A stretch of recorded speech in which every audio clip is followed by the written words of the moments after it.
What's up, potheads and political junkies? You're watching Cannabis Culture News Live. I'm Jeremiah Vandermeer, editor of Cannabis Culture, here with Malmo Levine, David. How you doing, David? You sping it. Yeah. Oh. I was about to spit it. You were. I'll try it again. Enemy rhymes here. You sing as the spineless as you sing your senseless songs to the mindless. Your general subject love is minimal. It's sex for profit. Hey, not bad. Yes, that's my favorite Public Enemy lyric. I like it. So, David, what's going on? A shit ton of stuff. Shit ton. A shit ton. How's it going, guys? We got the Marijuana Movie House Doobie Double Feature. That's right. Last night we played American Drug War, The Last White Hope, and Scarface, two excellent movies back to back about how the drug war has nasty side effects to it, including disputes over territory and the incarceration of millions of people. Mm-hmm. It's such that there is an economy of incarceration whereby many people draw their incomes from locking people up in small cells for flower crimes. Not good. And next month, it's the first Thursday of every month, and next month we are showing two documentaries back to back. What If Cannabis Cured Cancer? Really good cannabis and cancer movie. Yep. And then after that, the Square Grouper, the Godfathers of Ganja. Right. Yeah, about the smuggling that happened in the 70s with marijuana up from Jamaica into Florida. Craziness. Now, just before, David, we get on to too much more, I wanted to say, just at the top of the show, I quickly wanted to introduce what's happening on the show today. Yes. Before we get to into anything. Yes. And it's the big Medical Marijuana All-Stars show today. Ooh. We have Jason Wilcox on the show. Kirk Tousaw is coming on the show. We have Dana Larson, Mark Clokeed. We have Matt Mernagh on the show. Oh, wow. Everybody. That's right. We got a big show today. Hey, I got Huge. medical We have news. Everybody. I got medical-related news. Okay. Well, for one, there's this dude, he's standing on the corner of, Robson and Howe, and he's promoting his handbook for the high-functioning paranoiac. It's his anti-marijuana paranoia activism, and he says that there's a lot of people who try to get high, and their first time, they didn't like the feeling, they were anxious, a little bit. They thought their heart was beating too fast, or they were going to die, or they weren't breathing right, and so they stopped smoking pot. And he wants to get people more to ease up and mellow out and help them find the right strain, right, et cetera, et cetera. Very so cool. He's pretty cool. That's it. Well, he's selling these books for $20, and he has a website. It's called. That's a weird name. No, it was that it was photo I sent. ParanoidHumanBeing.com? Yeah, ParanoidHumanBeing.com.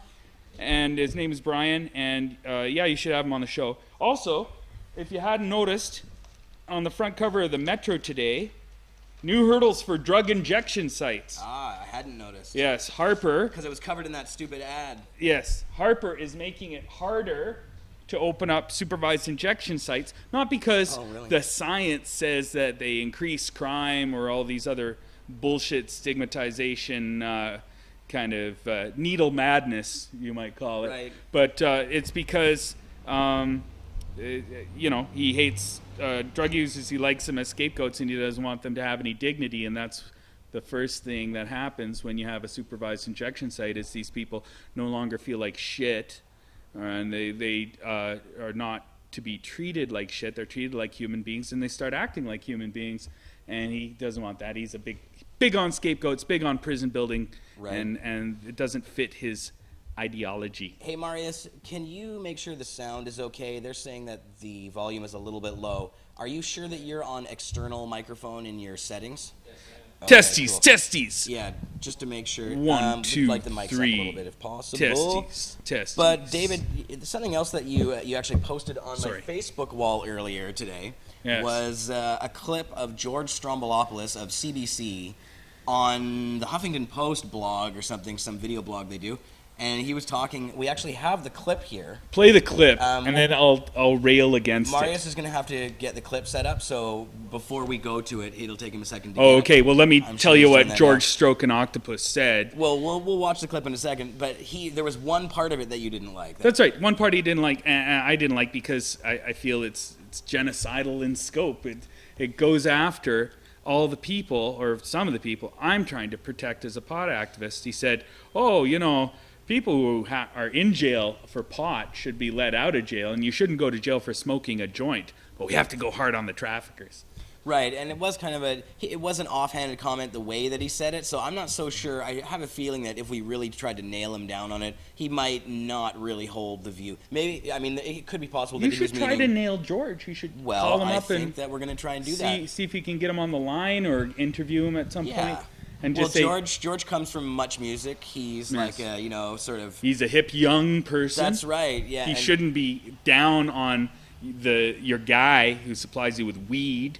I'd love to talk to George. Sometimes I wonder if George is just saying those things because he thinks that's... I often wonder if that's just the hip thing to say, I don't think he's thought it through. Maybe not. Or maybe he says stuff that makes the people who sign his paychecks happy. Well, there's always that. But calling for outright legalization, he did call for outright legalization. Well, yeah, but what does that mean if all the traffickers still get hit hard, right? Well, I wonder to me, if that means that, big marijuana takes over and little marijuana gets rounded up like witches and Jews. Right. You don't leave the Jews alone and just attack the rabbis. If you're going to legalize Judaism, you legalize everything. Well, theoretically, if you legalize marijuana, there will be no trafficking. Because unless you have people who are not up to the regulations. Why you define trafficking so broadly as to include the retail of cannabis? Well, if pot is legalized, they're going to have to sell it in some way. Well, that's trafficking too. I go to Starbucks. But they won't call it trafficking. They're trafficking They'll call it caffeine. Legitimate sales. Well, fine, but sir, so but if you legalize, that gets rid of the trafficking. Well, you don't go after traffickers. You legitimize traffickers. You depenalize traffickers. I wonder if maybe George meant something along those lines. Let's hope so. It's hard to know because he was kind of all over the map on that one. So, Marius, do we have the clip? Can we play that? Play the clip. Yeah, please. throw the clip on, and then we'll come back and talk a little more. Yay.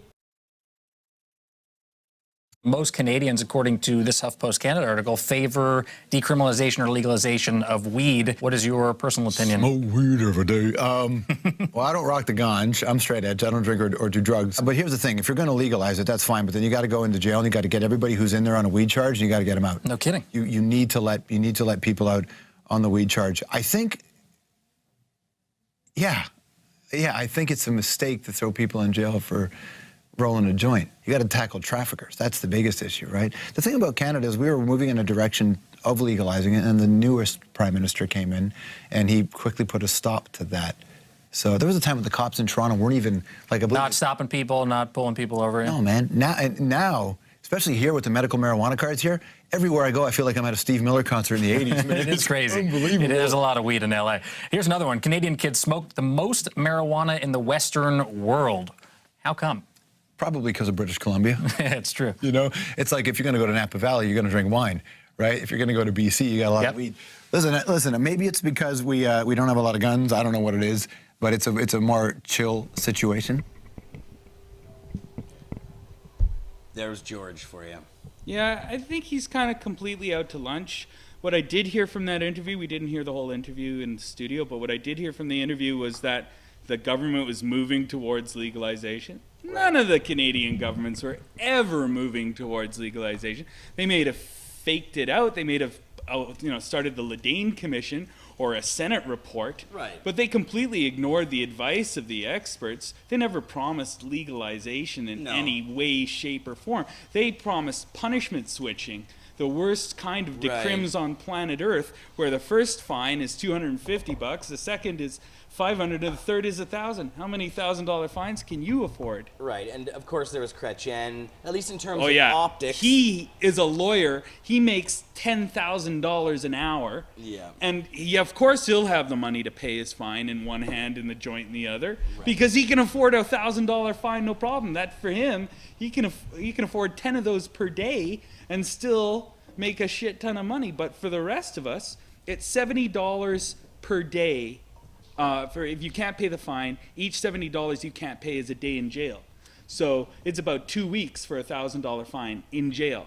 And in Australia, in decrim in Australia, more people were going to pay jail for unpaid fines than were going to jail before under complete criminalization. So decrim sometimes can be worse than nothing at all, and that's what the government was offering us. And George Stroking Octopus was just trying to make us believe that that was somehow progressive and that they were moving towards legalization. They never were. Right. So I think he needs to be schooled on a couple of things, and you're the man to do it. Well, we'll try and help him out. Yeah, excellent. Now, David, I wanted to talk about something that is really sad. I just got word before the show from Jody Emery, who is visiting Mark in jail today on Friday instead of her usual weekend visit. And that's because Mark is now locked away in solitary confinement.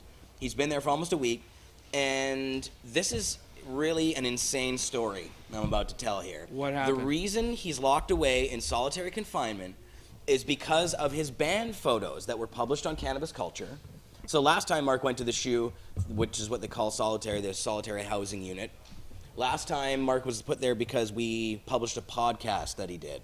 He went and served 3 weeks there, even though they had okayed it beforehand and said it was okay. And then after the fact, they said, oh no, you broke the rule that it's a third-party phone call.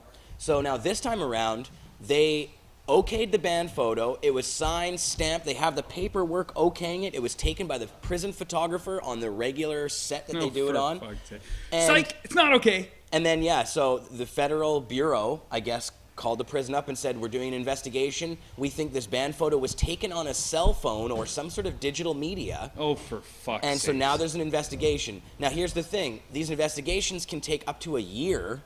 And there's another investigation that's going on in the prison where a guy's been, according to Jody, this was passed on through people who are in the prison, there's a guy in there for 8 months on investigation. So these things can be ongoing. Who knows when Mark will get out. That is evil. And if they approved it, that's the crazy thing. Well, here's the deal. Is that when my experience in jail was, it was basically to get you used to arbitrary rules. Like, oh, we're doing this because we say so.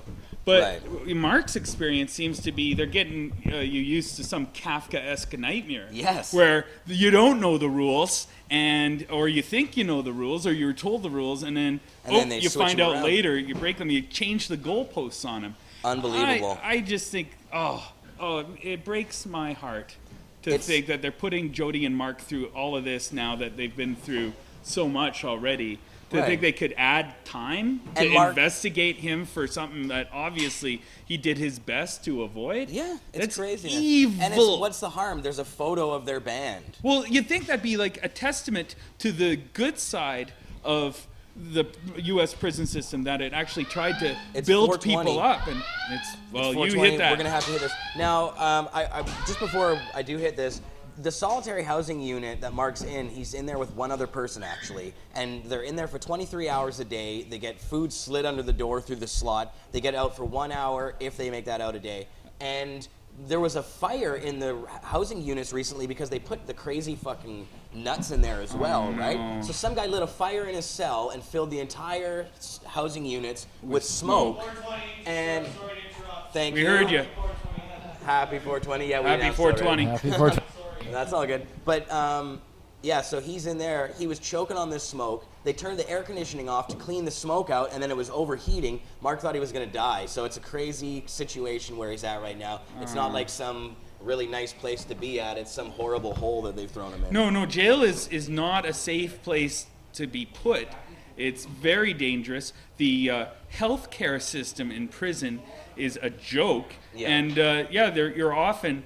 Like, some of these prisons are in floodplains, and I don't know what their plan is in case the water starts rising. Yeah. Well, that's happened before in these prisons where the water rises up and the prisoners are literally stewing there, like knee-deep drowning, in water, or higher. We can't let you guys out. We're just gonna, tread water and hopefully. Remember Katrina? That did happen where the prisoners literally drowned in the prison because of the storm. Yeah, and it's extreme weather era right now. So I just hope Mark survives jail and his flower seed crime punishment. because Nope, me too, man. it's kind of a, He's resilient. He's one of the most resilient people I've ever met in my life. So Yes. if anybody can take it, he can take it. well, my fingers and toes are crossed for him. But yeah, it's stupid. This whole war is stupid. I wish it was over yesterday. I'm gonna take a bong rip out of the bong that's strapped with a camera with the bong cam. We haven't done this before. This is the first time we've had the bong Awesome. cam on the show. This is strapped to Dutchess. Very I need a lighter. Letterman-esque. Now it's going to. It's not. You're not going to have the same sound through these mics. Do you want me to light it for you? We may have the sound out of here. I think I can handle it. You can handle the We'll whole switch bong this cam up. Let's check yourself? it out. I think so. All right. You may have sound. You may not. It may be. Okay, well. Oh, there it is. Oh, there it is. It's Look at on. that. Okay, hit it. Bong cam. Get action. going. Oh, that's awesome. Hey, nicely done. That is incredible. Blow the plume black into the camera.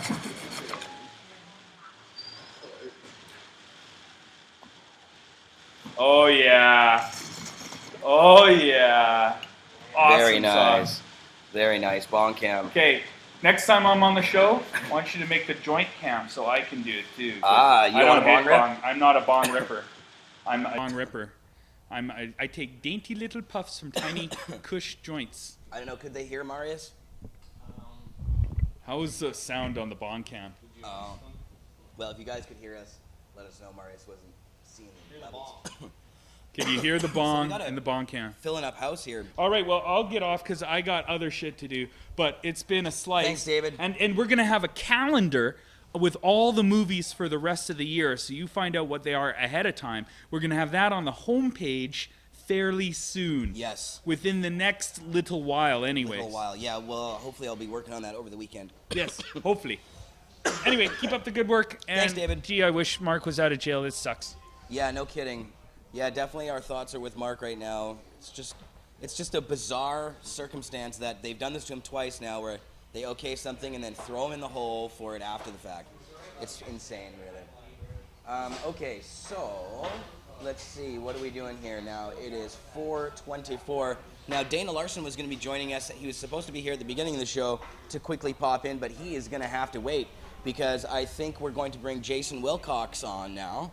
Jason, you want to hop on board the couch, my friend? It's good to see you down here. Yeah, that's okay. Karina's in the house. I'll be using that later, Karina. Don't need it quite yet. Hey. Thank you for bringing it. Welcome. Jason, how you doing, man? Good, man. Good to have you on. Thanks for having me on. Yeah, for sure, man. You've been working hard on a project. Now, we've been buddies for a long time, and you've had all kinds of your own medical marijuana issues in the past with different things. But you're a medical marijuana user. You've had your license for a long time, right? Now, you're working on a project called the MMAR DPL PPL Coalition Against Repeal, and you're working with John Conroy, who's a famous lawyer, and maybe just tell people a little bit about what this project is and why it's necessary.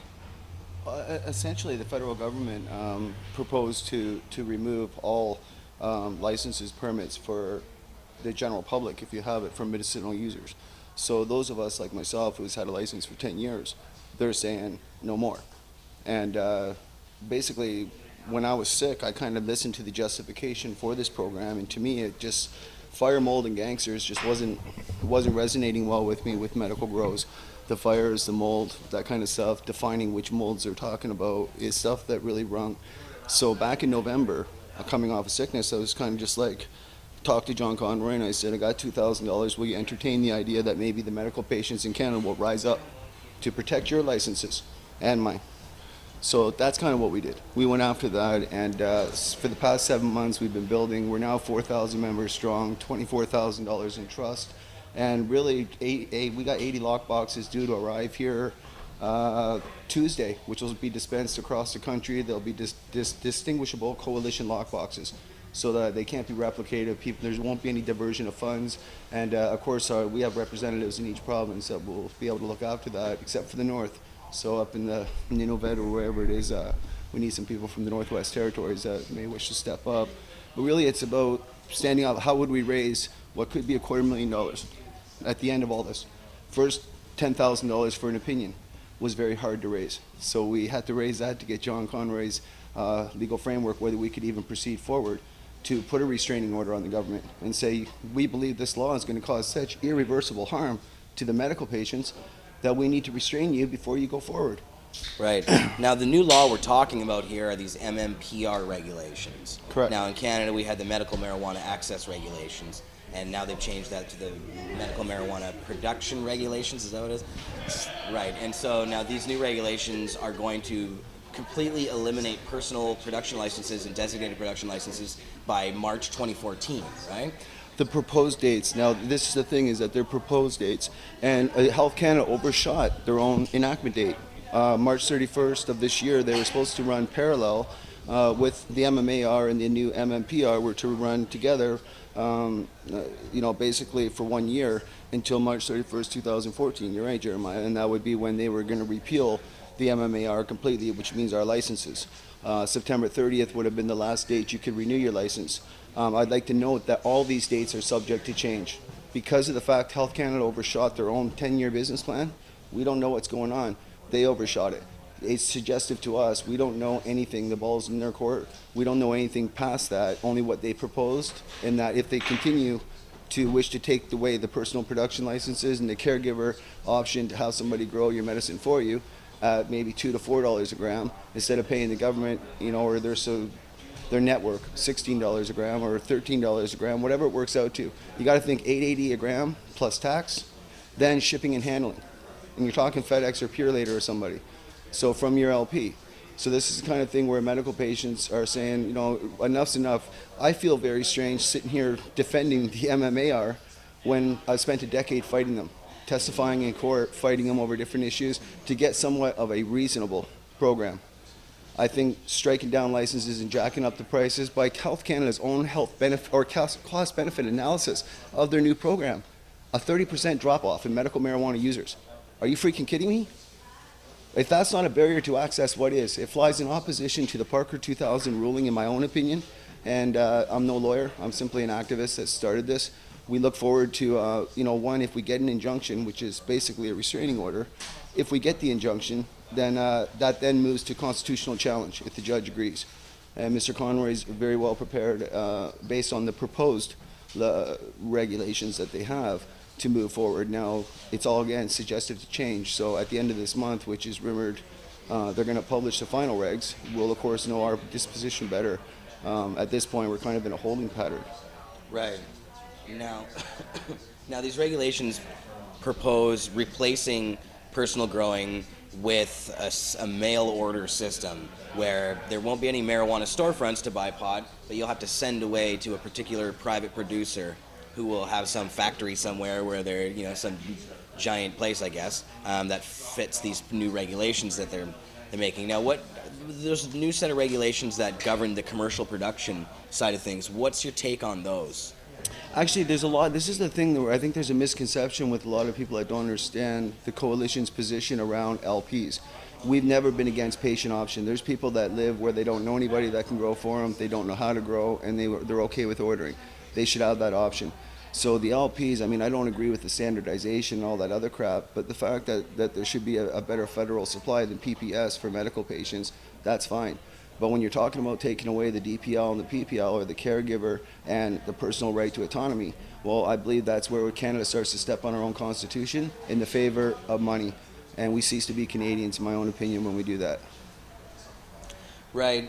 Yeah, really, it's not helpful for taking away something that's already been entrenched, like the personal growing, where these growers have spent all this money to set up their grows, they put all this time and effort into learning how to do this, and now they're just going to yank it out from everybody. At the very least, you think that the Harper government would grandfather people in. Is that an option, or? It's funny you mentioned, I can't speak legally for that. Health Canada, you never know. But I think we all have to look at one thing, and this is a keynote on both these issues, is if they were to grandfather, say, the 28,000 or 29,000 of us there are, and say you guys can all grow, I think an equality argument would be opened up, an equality charter challenge. I believe it's section 15, we're all equal before and under the law. It would open that argument up immediately. So I don't think Health Canada is going to walk right into another challenge. But that's just my own opinion. If they did grandfather it in, I think the next person that had MS and was told that they couldn't grow their plants, but the person down the street with MS could, it would open up a new charter challenge once again. But why should medical patients continue to be in the crossfire of prohibitionary policy after a decade of legalization? For us. You see, again, with those who went through the trouble of the permit and everything else, this is a prelude to legalization.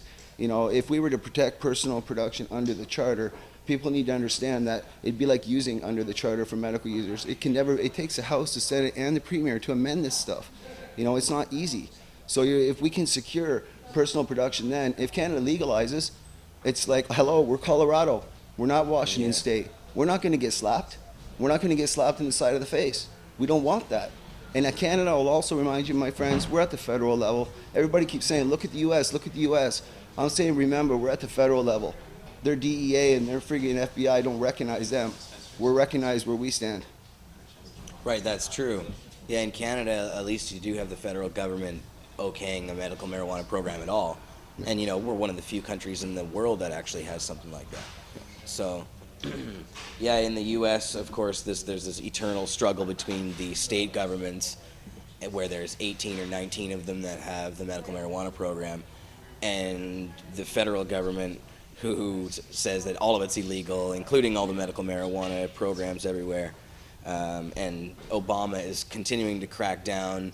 I was just reading about a recent new mailing out of those letters from Obama's goons, basically, to the landlords of people in California and other places. I think they were in Washington State this time, threatening the landlords that they'd be thrown in jail if they continue to house medical marijuana people, essentially. Just threats. Actually, on that note, the thing in Washington there is actually, I'll skip over that for now. It's okay. We'll carry on. Yeah, no, it's kind of freaky. I'm sorry. It was Bill Gates. So I wanted to make sure I'm accurate because this is live. Bill Gates' assistant just opened. I think it's 50-something or compassion clubs. And now, if this is, he's opening 50 of them. 50 or 40 plus, 40 plus, I can guarantee. It was on CNN. But you know, This is the assistant to Bill Gates. Anybody who knows what these guys make in Microsoft, I mean, come on. This is big corporate industry hostile takeover of nothing more than a peaceful culture and a peaceful plant, a harmless plant. Now, it's funny that you mentioned this former Microsoft executive who now has plans to open a chain of medical marijuana dispensaries across the United States in different states, not just in one or two. I think he's got like 3 or more in mind. And there's a clip that we actually have. Marius, can you get the clip up of Vicente Fox and the former Microsoft executive? His name is eluding me at this moment. But that's the other part of the story that's kind of remarkable in this interview and in this press conference that they held launching this program or launching the announcement of it. Vicente Fox, the former president of Mexico, who was just, you know, was the last president of Mexico before Felipe Calderón. He is actually part of this thing, coming out and endorsing it and saying, we need to do this right now. I'm supporting this guy in his medical marijuana dispensaries. He thinks that it needs to be legalized in a real way across the United States to stop the gang violence. So it's really cool to see him actually come out and do that. I mean, I sometimes wonder, like, I know Vicente Fox isn't the nicest guy in the world for a lot of other reasons. Like, I consider him a pretty big gangster, you know, and any president of Mexico is a pretty big gangster in a lot of ways.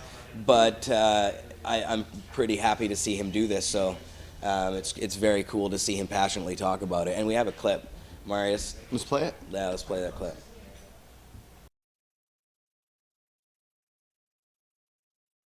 The stakes are getting higher in the legal pot game. A local entrepreneur is unveiling plans to open a chain of marijuana stores here in Washington and eventually all around the world. Now, this would be the first of its kind. John Hopperstead is here to tell us about a heavy hitter who came to town to lead the charge.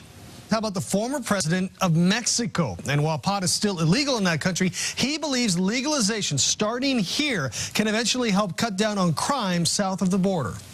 I'm going to go back home very excited.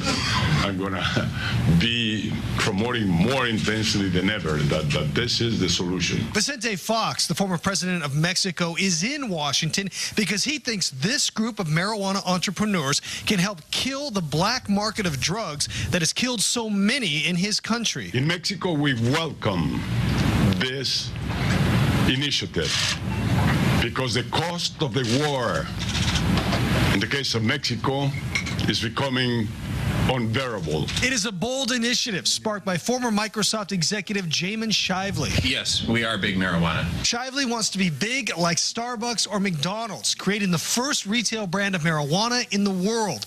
He'll start with medical marijuana, and he's already acquiring dispensaries in Washington and Colorado and hopes to buy up several in California. For the first time in the history of the United States, you will see stores, medical cannabis dispensaries in more than one state with the same brand. Shively says he hopes to open dozens of retail stores as well when the state begins issuing licenses for them next year. This truly is history in the making. Today, we are ushering in the post-prohibition era in this country. But the feds may have something to say about that. As of now, the White House still opposes legalization of marijuana.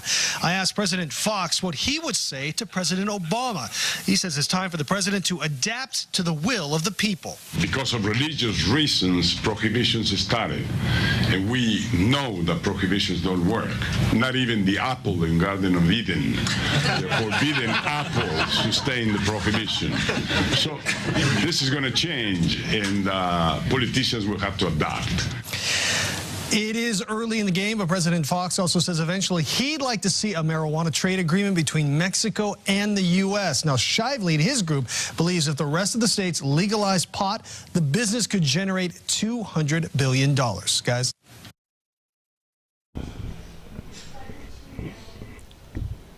We're back. Cool.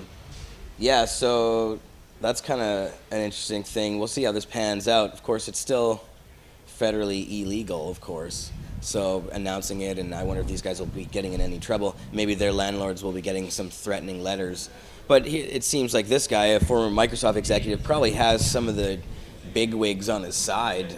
And for him to even move forward with something like this, unless he's a total crackpot or something, you think he would have his stuff in order. Maybe he's bribed the right people, or maybe not bribed, but maybe he's just got friends in high enough places that he can get away with something like this. We'll see. Well, it's kind of almost similar to what the MMPR is proposing when we look at the fact that they took medical marijuana and put it in with tobacco decanate. And then when you talked about the standardization, the packaging, the qualifications for the security measures, the everything, all the testing and standardization is almost duplicate to what tobacco dispensing would be. So to me, that's almost shifting towards a legalization model where we buy from them like tobacco, and if you grow it, it's a federal offense and you go to jail. And to me, that's just not Canada. Yeah.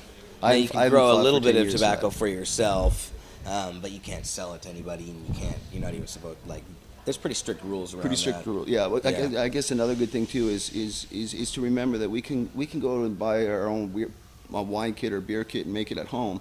Right. I don't see why for personal use, non-diversion to the market, why one wouldn't be able to grow a reasonable number of plants. Yeah. For personal consumption.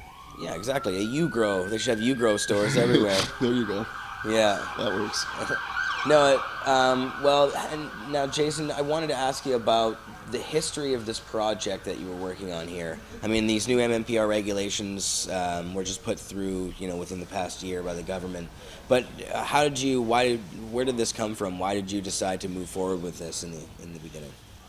Oh, really? I think about 4 years ago, we did a story on when the police went in and cut down 21 of my plants there. That's right. In Abbotsford, the police, I don't have a gag order, so I can talk about those this. Abbotsford police are crazy, man. They are crazy, but we had myself with John Conroy, when they cut down 21 plants, we took them to court and needed a botanist, etc. But they settled out of court for $8,700 or something, and they wanted me to rip down the video of me recording their officer admitting to cutting the plants down, which was all we needed to solidify our case. And the fact that the pink papers were on the wall, two things that the officer I think admitted in the case. So it actually led to the first win where a medical patient was awarded back the cost for their plants themselves, not just the damage to the house. But there was a lot of suspect around it, and that was John Conroy and I that sued them. Then they came back with the green team and tried to come in with force on a separate occasion where this is all on YouTube, Jason0930. Basically, it's all up there for the footage to see how the officers showed up. And in the second case was a human rights case with Kirk Tousaw, who I believe will be on later, was my attorney in that matter. And we ended up getting a stay. The Abbotsford City, the mayor, basically made a cease and desist order for me personally, but it didn't help the other patients in the city or surrounding areas. That human rights case has since been dropped after, I think, 2.5 years. Gets a little costly, so. No kidding, man. That's the thing about it, is it's not cheap to do these things. If you really want to stand up for yourself, you have to have cash to do it. Lawyers and all the way the system works, it's not cheap. But yeah, man, I mean, that was 4 years ago, as you said. It's crazy. And well, that kind of led up to it. Then there's all your friends, all the people, especially here in BC, like 50% of all the federal licenses in Canada reside here. We have 90% approval rating for medical marijuana, but yet patients remain in the crossfire of prohibition. And until we legalize, patients will remain in the crossfire.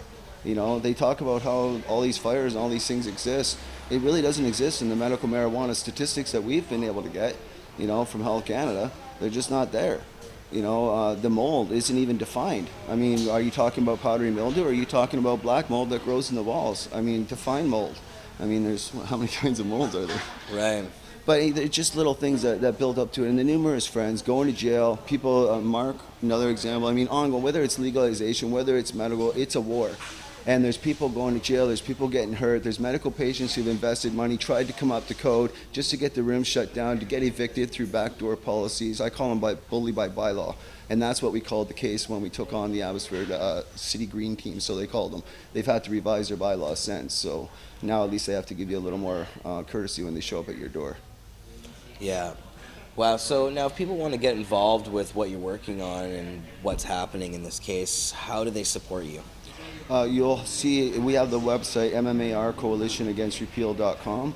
If you just Google MMAR Coalition, you'll get us.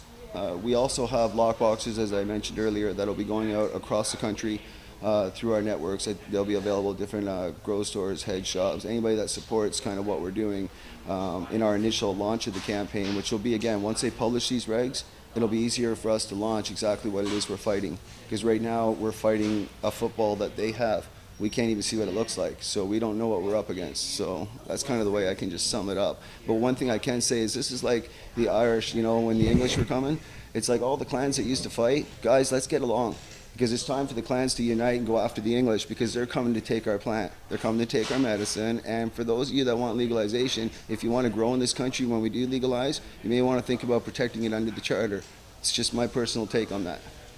Right. Now, it's crazy how this is just one of those perfect examples of how you make a gain and then they can take it back. They can totally renege on it, move backwards. They can totally just swoop through. So the wins that we have, they're not completely secure. We have to continue to fight. We have to make sure that our guard is up. Yeah. And sometimes we were talking about this, about the Treating Yourself Expo.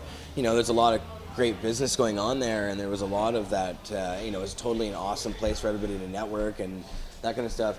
But you know, there wasn't a heck of a lot of attention paid to this sort of activism side of things, which is kind of dangerous in a few ways, because that everything that's happening there wouldn't be able to be there without some of that activism that's happening. So, but I mean, it's hard to do everything at an expo, and I think the expo is totally awesome. I think Marco did a fantastic job. You were at the expo, you shot a lot of footage there, and it's available on your YouTube page. Yeah, tell people about what you were doing at the TY Expo. Mainly there, we were originally going to make a heavier presence for the coalition, but for different reasons that didn't come about. So mainly we were there to kind of get everybody's voice out. The Women's Alliance, they've done a great job. They got some good stuff going on. Get everybody's voice out, cover as much as we can, and show this is the cannabis culture as we know it today. And what they're trying to do, and what we see this shift, in my own opinion, hypothetically, my friends, again, I'm not a lawyer, but I see a political shift in this country, North America as well, in general, where there's a control issue. And I believe that the people need to remind themselves that we are free. And what they're trying to do is seize control of something that doesn't need to be controlled. And I think we just need to prove that. And unfortunately, medical patients shouldn't have to go back to court and spend $250,000 to prove this right, when it's already been established back in 2000. There was just no charge of cultivation before the courts in Parker, or it would be legal today, and we wouldn't be having this argument, having to go back to court. on that note, I really hope medical patients, they shouldn't have to pay a cent into this. I hope it's the people that have made money off medical patients for the past decade that help us take this fight to the government to protect personal growing for now and forever. Awesome, man. Jason, I better jump off because I know you got a host, bro. I was going to say, yeah, I really appreciate you coming on, man. This is fantastic. We'll have you back on again soon to see how things are going and how the suit is progressing. But again, drop the email or the website address one more time. MMAR Coalition Against Repeal.com, or you can email us at just coalitionagainstrepeal.com. This is Jason Wilcox, and peace out. Thanks, Jason. Thanks, man. Yeah, for sure. Now, we actually have a video of Jason interviewing John Conroy about the coalition, the project. And, uh-oh, did we just go black? We're back. Woo. Now there's a Dana here. But you're going to play a video, aren't you? Well, no, I was going to play that video at the end of the show. Oh, okay. Yeah, we have a video of Jason interviewing John Conroy at the TY Expo. Sounds awesome. Brings all the things in together that we talked about. But yeah, we'll play that at the end of the show. Marius, remind me to play that at the end of the show if you remember. Okay. And actually, we should probably do another rip out of the bong cam just because the novelty of it is so. Oh, you got a bong? I didn't even notice now. that, the bong cam. Bong cam, you want to hit out of it, Dana? Okay. Yeah, Dana's just hit a the little, bong cam. just a little one. Okay, here, wait, I think I loaded it already. I did. Just a little it's one. Not a little one, but what? Okay, Just. the bong cam. I'm queuing it after. All right. This is like. Bong It cam. reminds me of David Letterman back in the day. He used to do all the weird cams and stuff. And, Right. But I don't think he ever did a bong cam. Probably not. Oh, Here's later. I can see it over there. That's pretty awesome. Yeah, bong cam. Yeah, looks pretty good.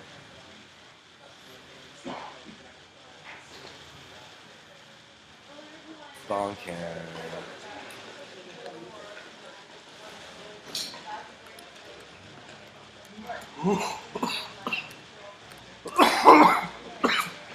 Nice work. Wow. Nice work, Dana. Bong cam. Whoa, right on. Good stuff. Love it. Yeah, so Dana Billabong. Larson, good to have you on the show as well on our As always. Medical Marijuana All-Stars. You pleasure. definitely fit the bill there. Dana, of course, for those who don't know you, who I don't know if anybody watching this show doesn't know you, No. but Skip all that stuff. Let's former just talk editor of about what- CC and medical marijuana dispensary chains and all kinds of other chains of medical marijuana related things and all kinds of things all over the universe, and Sensible BC. And that's why you're here today to talk about the Sensible BC billboard. Yeah, that's right. I was want to think, why am I here today? I already did this recently. Yeah, we got a big billboard showing. I could have actually sent you the graphic beforehand. It's online. I don't know if your massive technical team can call it up and show it on screen easily. I'm sure Marius can grab it in the time that we're talking. It's at sensiblebc.ca/billboard, so it's easy to find, and if you want to check it out. But we got a big digital billboard showing in West Vancouver. It's going to start on Monday for a week, and we're going to see how that goes. We might do some other ones. I just kind of wanted to see how it goes with the first one there. It should be seen by about 250,000 people. Did you say it's a digital billboard? It's a digital billboard, yeah. So you don't have to actually get a physical thing made. They just Oh. plug it in. It's nice and bright. It shows at night. It's self-illuminated. And where exactly is it? If you're coming off the Lions Gate Bridge, Yeah. heading into West Van, it's in there. Nice, okay. Yeah, we're going to run it for a week and then see how it goes. But it just says, join the Sensible BC Marijuana Referendum Campaign, sensiblebc.ca. And so we just want to get the word out there. A big part of this campaign is just letting people know that this is happening and that we can do this. And, you know, we've been in well over 100 newspaper articles and media interviews since we launched last September. Yeah. We've been endorsed by the Vancouver Sun and the province and Black Press and almost everybody.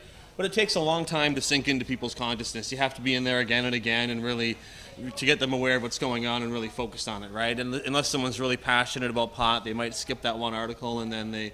So this is part of the effort to stay in the media. We got a lot planned for this summer, actually. Loyal viewers will know that we're going to start the signature gathering campaign this September. Yeah. We have 90 days to collect 10% of the registered voters in every electoral district. It's a huge effort. Comes to over 400,000 people. But things are going pretty well. We got volunteers working away. We got a very small and dedicated paid staff and much larger number of volunteers that are helping out and getting involved in this campaign, not just in Vancouver, but all across BC. And this summer. We've just been working on all of our summer festivals and events, trying to make sure Sensible BC has a presence at everything from local farmers markets and community events to bigger parties like Shambhala or other type, or Shambhala. I was told I was pronouncing it wrong. Shambhala? That's right. Shambhala, yeah. Shambhala. Shambhala. That's okay, how I keep hearing different pronunciations. But anyways, at all these summer been there a events, couple times. trying to make sure we have folks there, either a table or a booth or just somebody in the crowd talking to people, but getting the word out there and making sure everybody knows and is aware and ready to go, because this is a really big effort, but it's also our only real chance that I see to actually change the laws in BC and in Canada in the next couple of years. We got a lot of support for this. There's a lot of activists doing great stuff, a lot of wonderful civil disobedience happening, a lot of positive things happening, but to actually change the law, which I think is the ultimate goal, because all that other stuff can just get rolled back if they want to. It can just take a policy change for them to shut down dispensaries in Vancouver, or a policy change to start going after head shops again or something. And so actually changing the law, I think, is within our grasp through the Sensible BC campaign. And I'll just remind people what this law actually does, because any province could pass a law like this. This isn't just exclusive to British Columbia. I just actually put a blog post on the Vancouver Sun yesterday about how any province can decriminalize marijuana.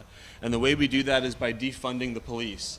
And so what the Sensible Policing Act does is it uses the province's power over the police to make the police stop charging or stop arresting or detaining anyone for marijuana possession, to essentially ignore it when it comes to adults. Yeah. With kids in possession, it treats it as if it was alcohol, so they can take it away and give them a fine if they want, but there's no criminal record, no handcuffing, none of those kind of punishments. But they can confiscate it if you're a minor without a medical permit.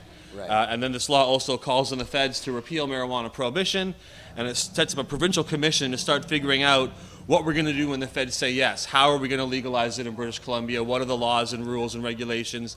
Age limits, taxation, point of sale, home cultivation. How do we deal with all that stuff? Let's figure it all out now. Cool. So we decriminalize right away as the first step to a fully legally integrated kind of model. Right. And we do that by getting the signatures this September, October, November. If we get them all, we have a vote next September. You've heard every time I come on the show, I say the same stuff. Yeah, it's good though, because not everybody knows exactly, and we need to drill it in everybody's heads. And the billboard is new news, and also what's happening, I don't know if you know this or not, but Maclean's magazine has got a 7-page feature article coming out tomorrow about, what's that? Is it out right now? No, this weekend. I think it's hitting the stands tomorrow, I think, maybe today. With 7 pages about marijuana in Canada. The guy who wrote it interviewed me quite a bit. He also interviewed a fellow named Mason Tvert, who you met while he was here. He's the guy who was one of the masterminds behind the legalization referendum in Colorado. Yeah. And he talked to us both for quite a bit, so I don't know exactly what's going to be in there, but he emailed me yesterday and showed me the teaser page for it and said it's going to be out tomorrow and we should look for it. So I'm excited to see some good Sensible BC coverage in there, and just a good discussion about the need for these laws to change in Canada, And when he interviewed me, he said, Maclean's magazine helped to get all this reefer madness going back in the 30s when they serialized Emily Murphy's series about the Black Candle and all that, and Maclean's was right in there with a lot of other publications. The Vancouver Sun was also in there, and the Asiatic exclusionary policies. Oh, yes. But the Maclean's magazine did a lot to promote this stuff when they first were out in the 30s, and so he wants to now help to use Maclean's magazine to end this terrible chapter in Canadian history. And so I'm looking forward to seeing this article, and with the billboard together, the two of them, it should mean a lot of good coverage for us moving into the summertime. Dana, I just wanted to mention your Vancouver Sun articles. I think they're fantastic. I've really been enjoying them, and I think it's a good gig over there. What about the response to them? Has there been much? Have you noticed? Is there comments available on the postings? I haven't. Yeah, people make comments. People post on Facebook as well, and the comments thing there too. We get some good ones. The one I wrote about bongs and pipes being banned in Canada got, I don't know, thousands and thousands of views, but I think that was partly because people thought it was something new. That was kind of the point, to remind people, this law is still in place, and if I tell you bongs and pipes are banned, it shouldn't be, what? It should be like, yeah, I know that. I mean, that's what we're living under, right? So, yeah. But yeah, normally I get a couple of thousand views for most of the stuff that I publish on there, and it's good to reach people. I have a lot of unique knowledge about marijuana from the years, just from being involved in cannabis culture in this industry for so long, and So it's nice to be able to share some of that and to put some of that stuff out there. And actually, one of the reasons I was late today, aside from just having trouble getting off of my comfy couch sometimes, I was writing a blog about Mark. And I don't know if you've mentioned on your show already, probably you have, that Mark's sitting in solitary confinement right now. That's right. And he already did 3 weeks in solitary when he was in Seattle when he first got incarcerated, before he'd even been sentenced, I think, or before he'd been shipped off anyways. And I was just writing in there a bit about all the other people that are in solitary. You know, there's Rastafarians in the U.S. that have been in solitary for over 10 years because they don't want to get their hair cut because their religion tells them not to cut their hair. And so they get like 10 years in solitary. And of course, Ashley Smith in Canada, she wasn't in there for marijuana or drugs. She was in there for throwing apples at a mailman or something like that, throwing crab apples at somebody. She got a 1-month sentence, which turned into a 4-year sentence because she didn't behave properly while she was in prison. So they kept adding time to her. She did about 4 years in solitary and then finally succeeded in killing herself in 2011 in Canada. And that's been a big story and a big deal. And so it's not just, although, you know, certainly marijuana prisoners and drug prisoners should not be in prison at all and shouldn't be getting these mandatory sentences and these solitary confinement sentences, but nobody, like very few people belong in solitary confinement. That is really a torturous place to put people. And with Mark being there, because he took photos, which, I mean, I'm not there, but my understanding is, and I know Mark does not want to break any rules. I mean, I know Mark, if someone offered him a joint in prison, he'd say, no thanks, I don't want to go again. I just want to do my time and get out, right? He's trying to be a good prisoner in that sense. Been totally immaculate when it comes to his behavior. But he applied to get permission to have some pictures taken of his band, and the warden and everybody agreed, and the pictures were taken with the prison camera. None of them have cameras. The photos were actually sent from the prison photography department to Jody in an email. So we have an email from the prison with the photos that are coming directly from them. That's the proof right there. I mean, and they have the documentation. I guess the warden signing off. So it's you know, it just sounds like in any kind of those prisons, it's so easy to send someone to solitary. It's very hard to get them out, and their default is just to punish people like that and put them away like that. And Mark's not in a privatized prison, which is good because he probably would have been spending a lot more time in solitary if he was, because privatized prisons use solitary way more often. And let's not forget that Mark got MRSA, MSRA, MRSA, MRSA. I was getting mixed up, MRSA. Along with many other prisoners gotten that as well. Mark's in pretty good health, luckily, but that's the super bug. But that's very bad. And of course, one of the only things that fights MRSA is marijuana extracts, ironically. And of course, you can't have that. But of course, none of that. But you know, it's not just about Mark. I mean, certainly Mark's a good friend and a leader of our movement and a great guy. But ultimately, it's more about the other prisoners that are there also and what he symbolizes and why he's there. And I hope that when Mark gets out of jail, he's able to help free all those other marijuana and nonviolent drug offenders that are in there. There's a lot of folks in prison that should not be there. And ending marijuana prohibition is really just the first step towards really focusing our police and our courts and our justice system where it belongs, and not torturing and punishing people like Mark and many others who don't deserve to be there. Dana, I think you make an important point there that if this is happening to Mark, it's happening to everybody else too. If this wacky, crazy, bureaucratic nightmare stuff is happening, it's got to be happening over and over and over again in every prison across America. Oh, for sure. Just that nobody cares. Like, Mark has people that care about him. He's a high-profile figure, so he's got his friend writing a blog. We'll send out a press release. He's got his loving wife who cares about him, who visits him. Most prisoners lose their wives and family because they can't afford to go visit them. I mean, unless Jody, anybody else would not be able to travel from Vancouver to Mississippi every 2 weeks unless she had a business and was able to do it. And it's still a heavy financial burden on huge. Jody and on her businesses and on everything Mark built to be able to do that. Most prisoners don't get to see their families or their kids. Most prisoners don't have anybody that really cares about them in that way. And when they go to solitary, nobody knows. We wouldn't have known unless Jody was visiting every 2 weeks. They don't tell you, right? We only knew, and they don't even tell you. If you call and say, hey, is my loved one in solitary? Can I find out? No, we won't tell you that. But if you know the secret question, if you ask, when are their visiting hours? Then they'll tell you where their visiting hours are, and if you know when, then you can figure out from that if they're in solitary or not. That's right. So that you can still get the information, but only if you know the secret code. It's one of the so many ways that these prisons are dehumanizing and demoralizing and designed really just to hurt people's lives. It's really it's Kafkaesque. It's this weird bureaucratic thing where they don't want to tell you what you're in trouble for. They don't want your loved ones to know. You can't have communication with anybody. You're totally off, segregated by yourself. It's really a mind fuck in a lot of ways. Just everything about it, you know? Yeah, so it makes me sad thinking about Mark and everybody else there, but at the same time, that's just got to redouble our efforts and continue the cause and fight for the things that he was fighting for and to help liberate all these other prisoners. And if we can decriminalize marijuana in BC, that is going to be a huge step towards ultimately ending this whole war on marijuana, ending the whole war on drugs. We got to do it a step at a time. Some people say that decriminalization isn't enough or that it's not a... Oh, turn that off. But, you know, it's really just a first step, but it's an important step. And we got to reverse the tide, because right now in Canada, the tide is going the wrong way. All the legislative change is going the wrong way. We got a lot of public opinion on our side, a lot of good comments on our side, and people that are interested fighting for this, but the laws have only gotten worse. Mandatory minimums are in place. Property forfeiture is going off the charts in BC. They're taking people's homes for small amounts of marijuana plants regularly. We're seeing privatized prisons going to be built in Canada. We got one going up in New Brunswick, I believe, already.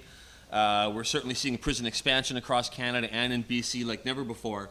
Every province is being overburdened with this, and it's time for the people of BC and the people in every province across Canada to rise up against this failed war on marijuana and tell the Harper government, get lost. We don't want to see this anymore. We want to see decriminalization, legalization, rational drug policies, regulation. That kind of stuff has to be in place. For sure. And get it started in BC here, sensiblebc.ca. That's the way to show the other provinces how it's done. And you know, it's not even in BC anyway. It's not even a left or a right thing. I mean, when we did our polling about Sensible BC, we found that a majority of self-proclaimed conservative voters would support Sensible BC and support decriminalization. It was a smaller majority than in Liberals and NDP and Green Party, but basically an overwhelming number of Green Party, a massive number of NDP, a huge majority of Liberals, and a pretty strong majority of Conservatives all support decriminalization and legalization in British Columbia. So, you know, we need people who voted for Stephen Harper, who donate to the Conservative Party, who believe in all that other stuff but oppose their war on marijuana, to go and talk to their MLAs and their MPs and go, look, I voted for you guys, I donated to you, I believe in a lot of your stuff, but this marijuana war has to end, this prohibition has to end. We need conservatives standing up against other conservatives. We need to have this happening all over the place, and there's certainly a majority of those in BC who feel that way. Yeah. So let's make that change happen here in our province. We can do this in the next few months if we work together. All right, Dana Larson, thank you so much for coming on again, as usual. All right, and you did show that banner. I saw it, I believe, showing up on the screen there for a while. So, you know, if you want to see more banners like that going up around, if you want to see more big, beautiful marijuana billboards, if you want to see this succeed, then wherever you are in Canada or in the world, look at that, such a beautiful billboard, big marijuana leaf on there, big word marijuana. I think that's going to really get a lot of attention, and people are going to be excited to see that. And I'm really excited to see it too. And if you want to see more of those, give us some money. Donate to our campaign. You can donate at sensiblebc.ca/donate. We take PayPal, we take credit cards, we take cash, we take checks and money orders. Sand dollars. And we take time. If you don't have any money but you got some time, then donate your time to the campaign. Time is money. It's all the same thing ultimately, but you can really help out. But we do need cash to get this kind of advertising happening. And every donation that you make is going to be doubled by the marijuana millionaire Bob Erb up in Terrace, BC. That's right. You know, God helped him to win the lottery, or some divine force made that happen. I don't know what the heck happened there. Maybe it was just good luck, but whatever. Shiva. It was an incredible timing. I was up there in Terrace when it happened.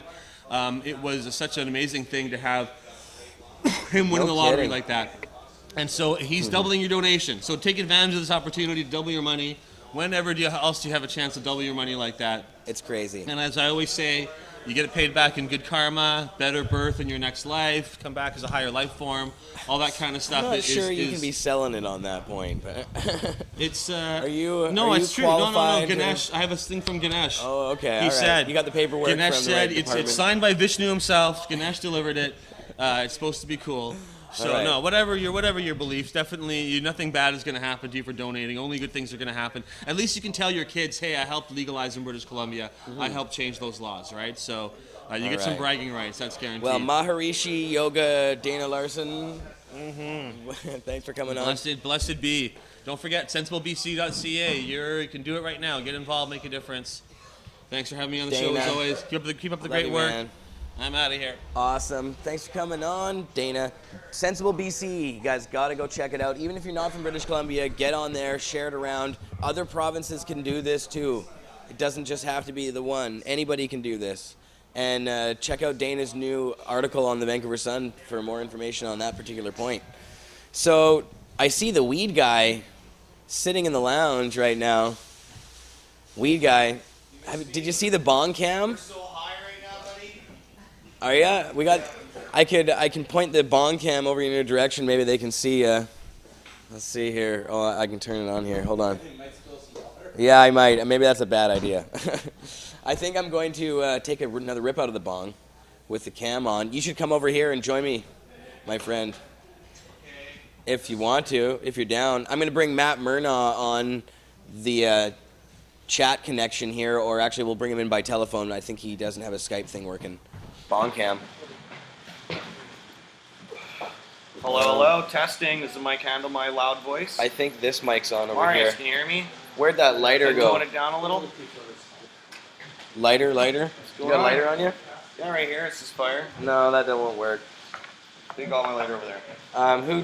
Who yanked my lighter?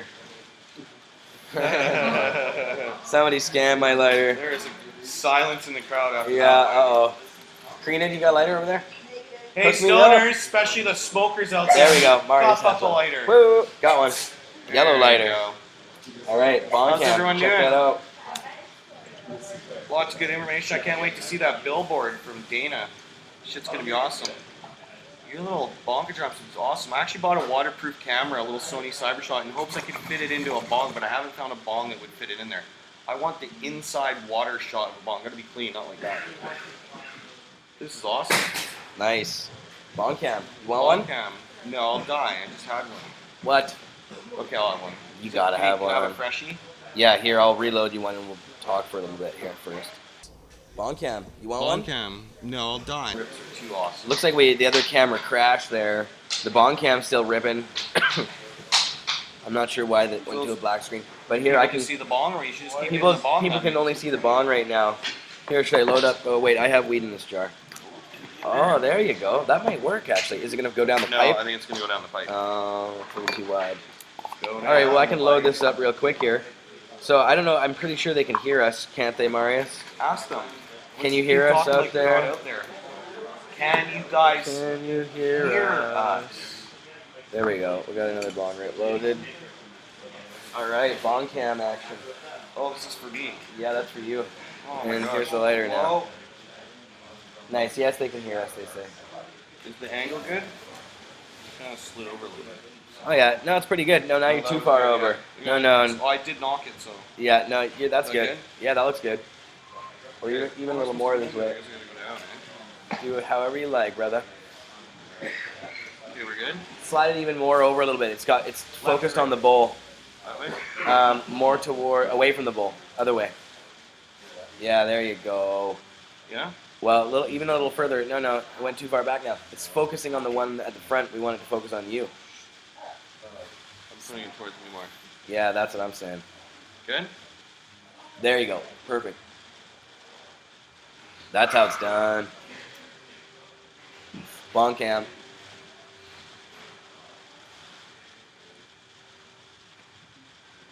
Ooh, this is a fat joint. What are we smoking here?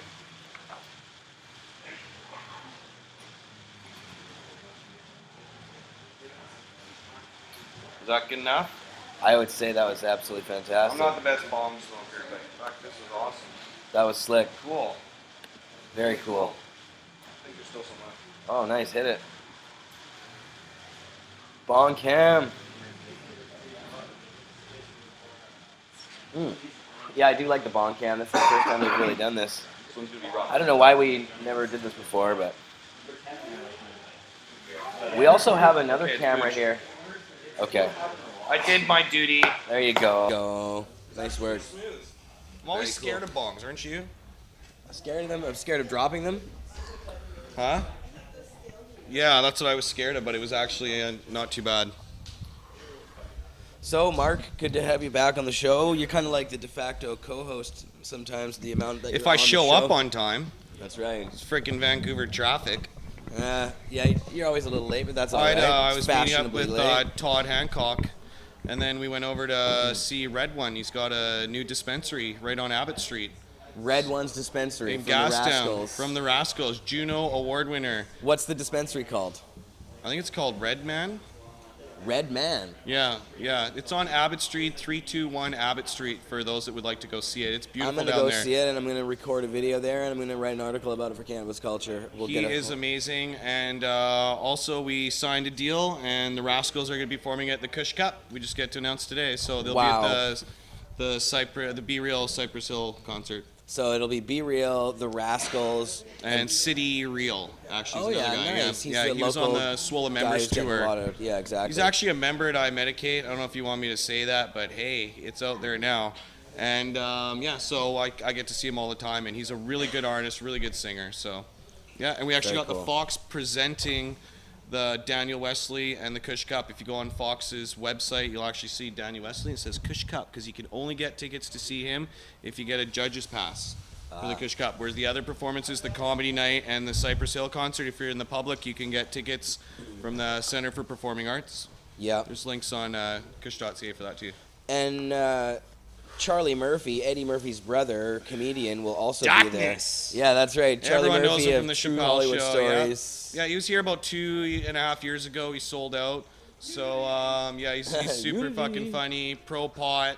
Even in his rider, it says he has to be able to smoke in the vehicle, and they put it in quotation marks. So, Smoke? yeah, and he doesn't want to be in a limo. He wants like a Suburban or a freaking Denali or a Caddy. Really? So a little inside Maybe he wants information like there the for vehicle you. that's in the movie CB4. I can't remember what it is, like a Jeep or something. He just doesn't like limos. I was gonna ask if he likes stretch SUV limo. MC Gusto. Yeah, it's big, right? That's what I was thinking. Yeah. MC Gusto.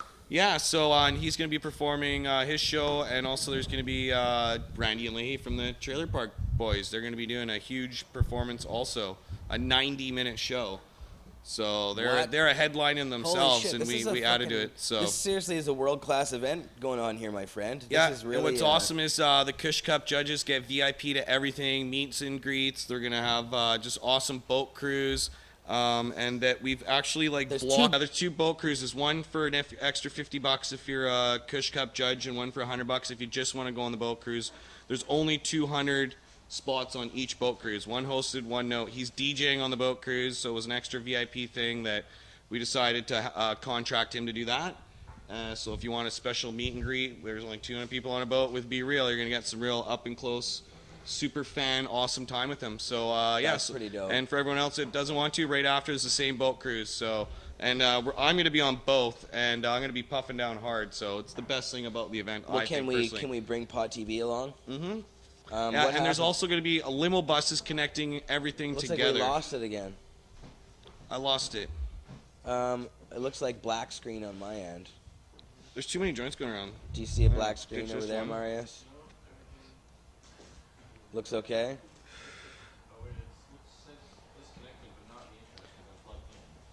Okay. It's just Big Brother. It knows the awesomeness. We were at the boat cruise. We know where we're at. I don't know what happened there, but we lost the cam for a second. Are we back? Was it the internet connection's plugged directly in, right? All right. That's weird. Well, solar flares from the sun or some shit. Aliens. Recording the whole show here. We're gonna have to just upload the clip after the fact, but now we're recording. Anyways, yeah. So what were we talking about? Boat cruise, it being hosted. It's gonna be awesome. Oh yeah, I was First saying, 200 people to get on the VIP Be Real hosted boat cruise. Just don't say I didn't tell you. And can we bring Pot TV along for the boat cruises? Yes, I know you're suckering me in. You get all access to everything. You can go anywhere. We're allowed to put a camera. Good. So, yeah. Thank you. That's why I have to ask you on the air to make sure it happens. Holy. As if I know it would happen anyway. It's never in question in the first place. We are Pot TV. We embody it. So yes. you guys are me, I'm you. So anywhere I go, you guys so are glad more to than hear you welcome. say that, when brother. I go to a radio same show, I call you. And I let know you know, do. right? I come along with I want you. Pot TV there I came with on me. Bro Jake with you one time. That was awesome. That's the great thing about this event. It's a family event. Whether we, disagree on anything and anything, there's everyone that's in the pot community gets to show their support for our city and come together and throw their hat in the ring, and That's join right. Join the big Hey, if they're party willing that to we're throw throwing. down, and it's always open to everybody. Like, it's funny how it works in this city. Info at kush.ca if you want to become a sponsor or want to get involved. There's or enter. We're accepting entries, so 500 grams to enter. Right. So just contact me. You get 4 passes or a booth at the expo. So if you have a business, also you can. Right now, we've been do a little talking bit of a about the deal. Cush Cup for the majority of the show here and the performances and that thing. But what about the actual health expo itself? Let's talk about that. Well, the Health Expo is basically my version of a marijuana expo, but I'm trying to get a more mainstream audience.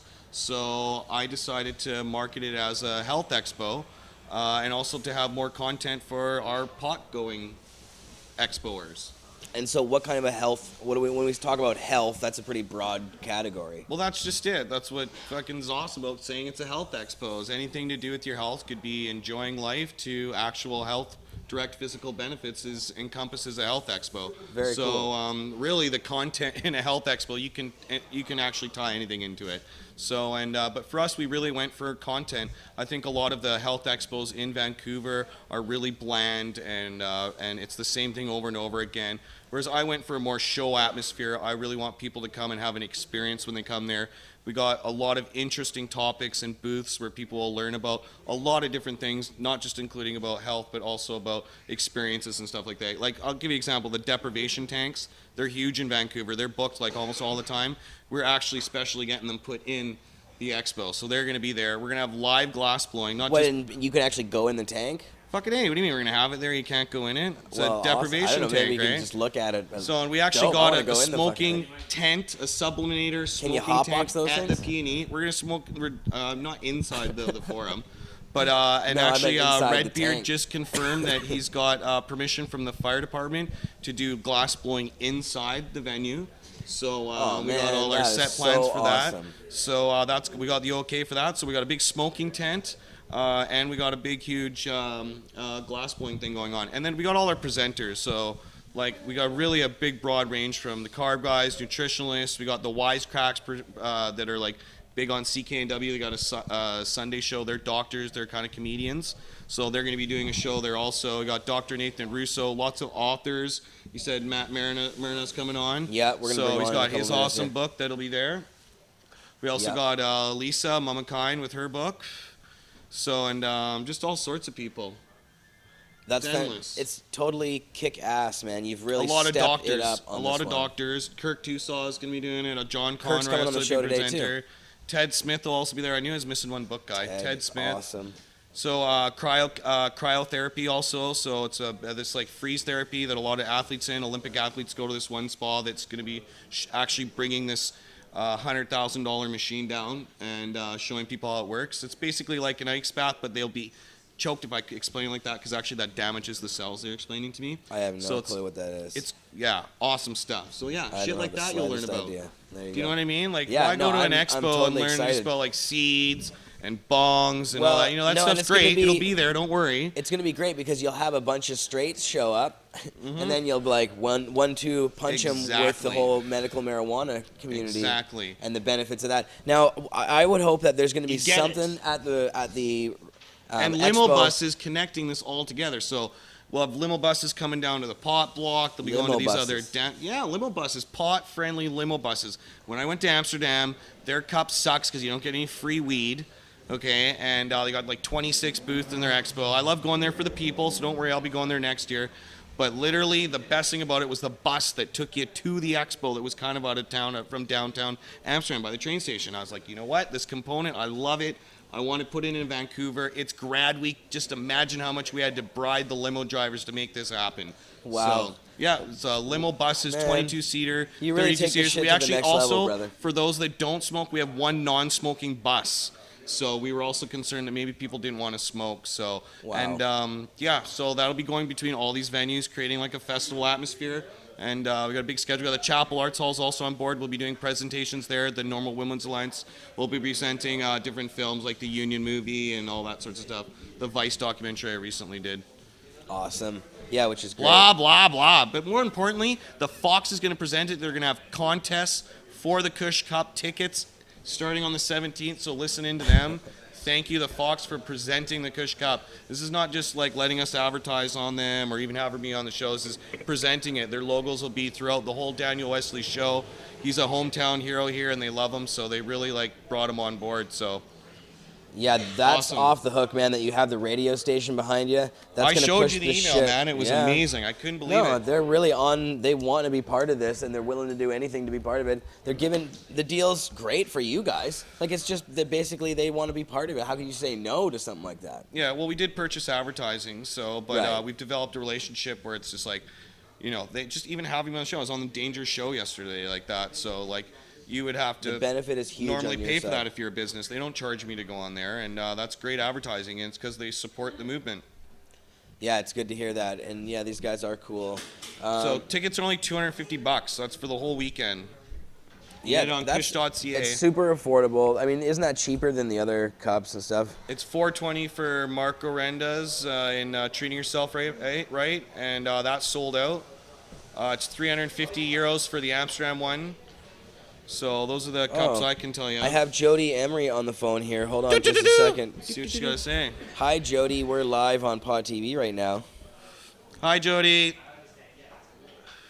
That's okay. What's happening? Anything pressing?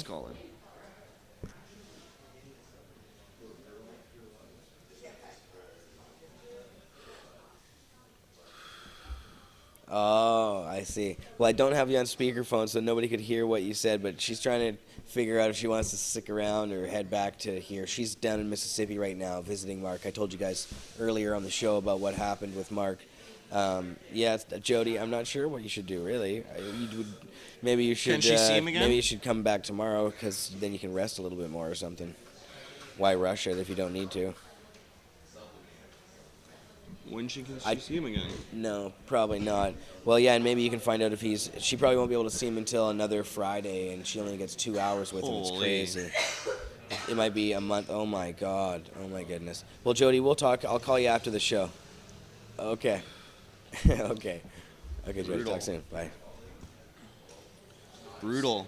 Yeah, this is crazy stuff, man. I mean, I hope the story gets some traction with the mainstream press. I could see this one really catching on. It has a lot of elements that the mainstream press loves, like the sensational thing with the band photos. So he's still locked down? He's locked in solitary confinement 23 hours a day. And it's like a torture chamber where there's crazy people in there lighting fires, smoking the place out, where they have to turn the air conditioning off. He's like suffocating in there. Sounds like hell. It's brutal.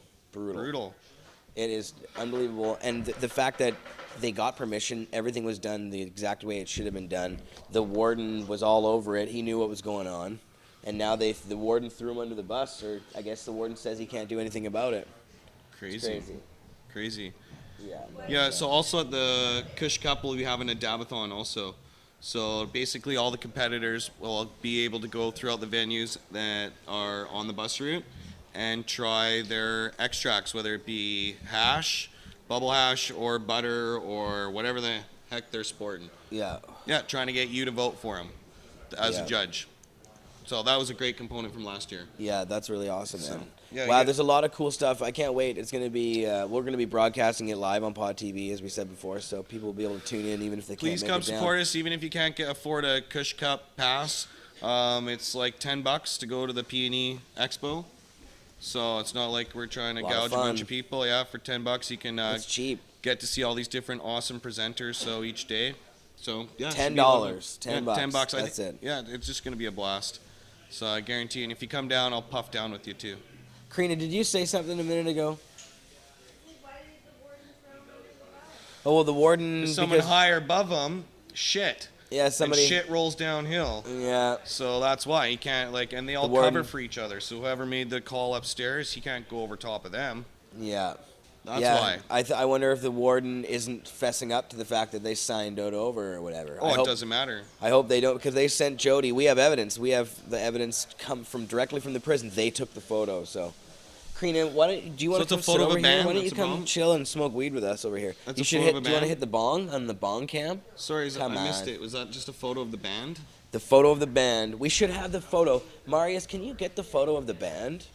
In lockdown for a photo. That's almost as absurd as being locked down for victimless crime, like Seeds. I think there's more than one. Where's all the movie. victims in this big marijuana thing going on? It's so insane that they're locking people in torture like chamber mountains, cages yeah. for things like photos of their band that they have permission for. It's fucking nuts. No overdoses. And for marijuana seeds in the first place. Insane. The drug war's just a... Oh, well, we're going to have to treat Mark so good when he gets out, eh? He's just going to have to be like a dorn, man. And he's like really taking a hit for all of us, for all his activism. Yeah. Do you know what I mean? Like, the guy's just going to have to, like, travel and go everywhere he wants, right? Well, hopefully, Brutal. if he has a criminal record, he won't be able to travel back into the United States, so they cut him off from there. I'm sure he will not want to go back there after this. Probably not. Unless some great apology was given to him or something Yeah, like that. the government down there doesn't really like Mark very much. They've proven that time and time again, that's for sure. That's ridiculous. Yeah, I can't believe it.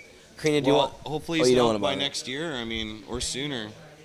Yeah, well, he's supposed to be out by next July if all goes well with good behavior and everything, but we're not sure if this kind of stuff will count towards or against that. Well, I know Cush Cup next year and the Health Expo will be July 4th.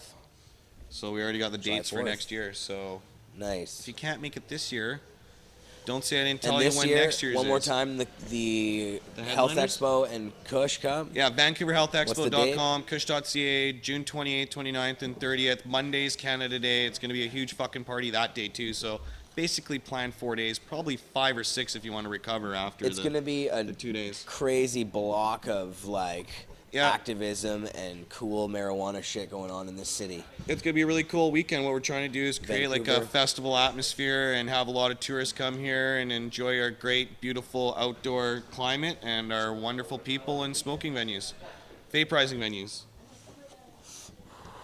getting medicated venues, safe inhalation sites. Yeah. Safe inhalation sites, I like it. Well, you know what? If they get a right to, you know, take their not even legal substances, and I have a federal exemption, a federally right, you know, I should be able to have a place to go to medicate. They don't, cops tell me all the time, just take it at home. Well, like, we're all regular people with jobs and still want to function in life, and yeah, I hate when they say that to me. Just smoke it at home. Don't carry it with you. Don't take it in your car, you know? Like, Yeah, well, why shouldn't you be allowed I to? can take my insulin with me. Do you know what I'm saying? Yeah, if they try to tell you to take your insulin at home. Yeah, so let's give them something else to worry about. Cool, man. Like property crime. Well, we should bring Matt Mernagh. Yeah, probably, exactly. Is Matt on standby? Can I say hi to him? Yeah, we're going to bring him on right now. Did you call him? I haven't called him yet. But we have Kirk Tousaw. See, we have both of them. Oh, there's the picture. Oh, there's the band picture. Is that yeah. the picture they're incarcerated for? That's the band picture. Well, it's too fucking awesome. That's why. Anything awesome, they just gotta like shut down, lock you up. Yeah. Because you know why? Because he's gonna be a fucking rock star when he gets out. He will be. He is already in Guaranteed he's jail. dreaming. Exactly, right? They know that. Nothing literally a worse rock than star rock right star now. status when it comes to activism. Can't wait for Mark to get out. Yeah, we're gonna get Matt on the line here. We're doing That this... photo's awesome. Yeah, I know them. That's a jamming. fucking movie Is it right just there. the one, Yeah, Marius? yeah, Is yeah. there more than one? From 5 years in jail to packing. It might just be the one. They're trying to say it was taken on a digital device, like a cell phone, but it was actually taken with the prison camera, emailed to Jody from the prison. We're going to call Matt Mernagh, Cannabis Champion of the Universe, self-proclaimed. Or actually, I proclaimed him the Cannabis Champion of the Universe. He proclaimed himself the Canada's... When was this competition? It wasn't a competition. Oh. Maddie's line is going to nothingness. So it's kind of like one of those like... I'll go to the contact list here. retarded superheroes that kind of like call themselves something. Oh, Kirk. I am Superman. You Well- can tell Matt I said that. Where is he? Get him on. Well, you know, we're trying to get Matt here. Hold on. I tried to get him, and it just went to his answering Whenever machine. we talk to him, it's always gets competitive. Have you noticed that? Oh, yeah. I mean, it gets that East Coast, West Coast thing, eh? He must have a little biggie. And These a guys little love Tupac pro in him. wrestling. That's what it is. They love that competitive nature behavior. I got personally signed books from him at the TY Expo. I got one for my kid. I was in my suitcase today. I like put it in my car so I can give it to her. So I tried to call Matt. We're going to have to call him back because he's just got the one line there. We're going to call Kirk Tousaw instead right now. Kirk Tousaw, super lawyer. Matt's not answering? Attorney at law. Matt's not answering. But I'm sure he will eventually. Here, I'll put this over here. Sweet. Hey, Kirk, how's it going? Doing all right, man. Good to have you on the show. Hopefully we got a good connection with you there. I know the reception might not be perfect. You're just getting off the ferry, aren't you? I'm in Ladysmith now, but it's good on my end. Oh, you were going to the island, not coming from. Marius, maybe you can make sure the sound is okay there. Sound does not sound good. Doesn't sound good? Sound good. Okay, we're good working on the sound here, Kirk. Hold on just a few seconds here. Yeah. Just that this. How is your, maybe just turn it down a little bit or something, I don't know. And because remember, you're through another amplifier, Marius, so try and balance the sound the best you can. Kirk, how was the ferry ride, brother? It's a beautiful day, so it was a nice ride. Nice. So, Kirk, I wanted to have you on because you had a pretty big success here in British Columbia, at least in the interim, with a decision that happened in the Supreme Court of British Columbia, and the judge's decision effectively legalizes the production of edibles and extracts by designated growers to sell to their patients. Did I sum that up about right? I think that's exactly right. You know, a year or so ago, the making of edibles and extracts by authorized persons holding licenses to possess cannabis, was legalized, is as good a term a word as any, but found to be within their charter right. And but the impact of that was limited just to authorized persons, and arrest. Sort of left. Go ahead, Kirk. She's driving. And so the court granted the government of Canada 1 year suspension of a declaration of invalidity, which has stricken out the word dried from the MMAR. And that suspension was given for purposes of the government having a year to figure out how to react to the decision in a legislative way. How did any meeting to the decision? Came back in and asked for more time, and the judge refused to give it to them. Sweet. Right, so that's where we are now, virtually. Was that the Ted Smith case? The Owen Smith case. The Owen Smith case. Yeah, oh, Owen okay, Smith. yeah. So the case originally was a bakery case where Owen was baking these baked goods for the Cannabis Buyers Club of Canada in Victoria. There we go. Ted was telling me about it. That's why I'm confused. Ted's related. They're not related. So my candies and cotton candy are good to go? I can roll around with baked edibles and stuff, and I have no worry. Hash too? Yeah. Yeah, you were on Fox News. Yeah. So is hash okay? Is that that's what I'm asking? Hash and extracts, are we good to go on that now? Those are if for medical.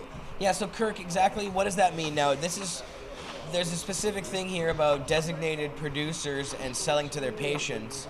Does that mean? I mean, patients themselves can make the extracts, can't they? Or how does that work? Yeah. Well, basically anyone with an authorization to possess production license or a designated production license is now to possess present or edible products, basically anything, cannabis, including synthetic, cannabis related, HC, CBD, and the like, all Schedule 2 substances. Right, you're kind of breaking up, Kirk. We're having a bit of trouble with the connection there. For what he said, though. Yeah. So that's a yes on hash? That's a yes on hash. So anybody who... Whoa. Bubble it up, everyone. That's hash right. is legal for medical use for fed patients. Yeah. That's good. In BC only, so, though, but right? Kirk, now this only is not permanent completely, right? Well, we're going to appeal on the main charter decision on the 17th of October. And so sometime by the end of the year, we'll have probably a decision from the BC Court of Appeal in terms of whether or not the trial judge got it right. Right, so they'll be looking at it again then. But that leaves a little while then. That leaves till next year, I guess.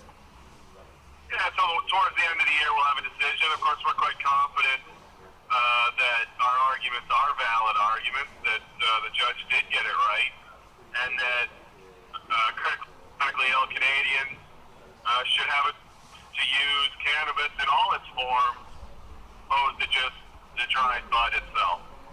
Right, exactly. Yeah, well, that's very cool, and I guess Owen is excited about the case. I haven't talked to him or anything, but that's a big win for both of you guys. Congratulations. Thank you. Another step forward, I hope. Yeah, for sure, Kirk. So, Kirk, you're always working on 1,000 different cases related to marijuana, seemingly at a time. You're a super busy guy. What else is going on? What are you working on? And has there been any other successes or setbacks happening in the court these days? Well, I mean, we've had 2 sentencing decisions in Compassion Club cases over the course of the last week and a half. One up from North Island Compassion involving Ernie Jacob. He was sentenced to a 6-month conditional discharge. And Randy Kane in New Westminster for operating the Langley Compassion medical marijuana dispensary just received an absolute discharge in New Westminster Supreme Court. Sweet. Yeah, man. That's awesome. Yeah, I mean, the really interesting thing about Randy's file is that he ultimately ended up pleading guilty to violations of Section 46 of the Controlled Drugs and Substances Act by violating the terms of his MMAR license, essentially by providing medicine to too many people and storing too much cannabis at the dispensary. So it's really more of a regulatory type violation, which I think is probably the way to look at medical cannabis issues currently. I mean, as we all know, the MMAR are pretty restrictive.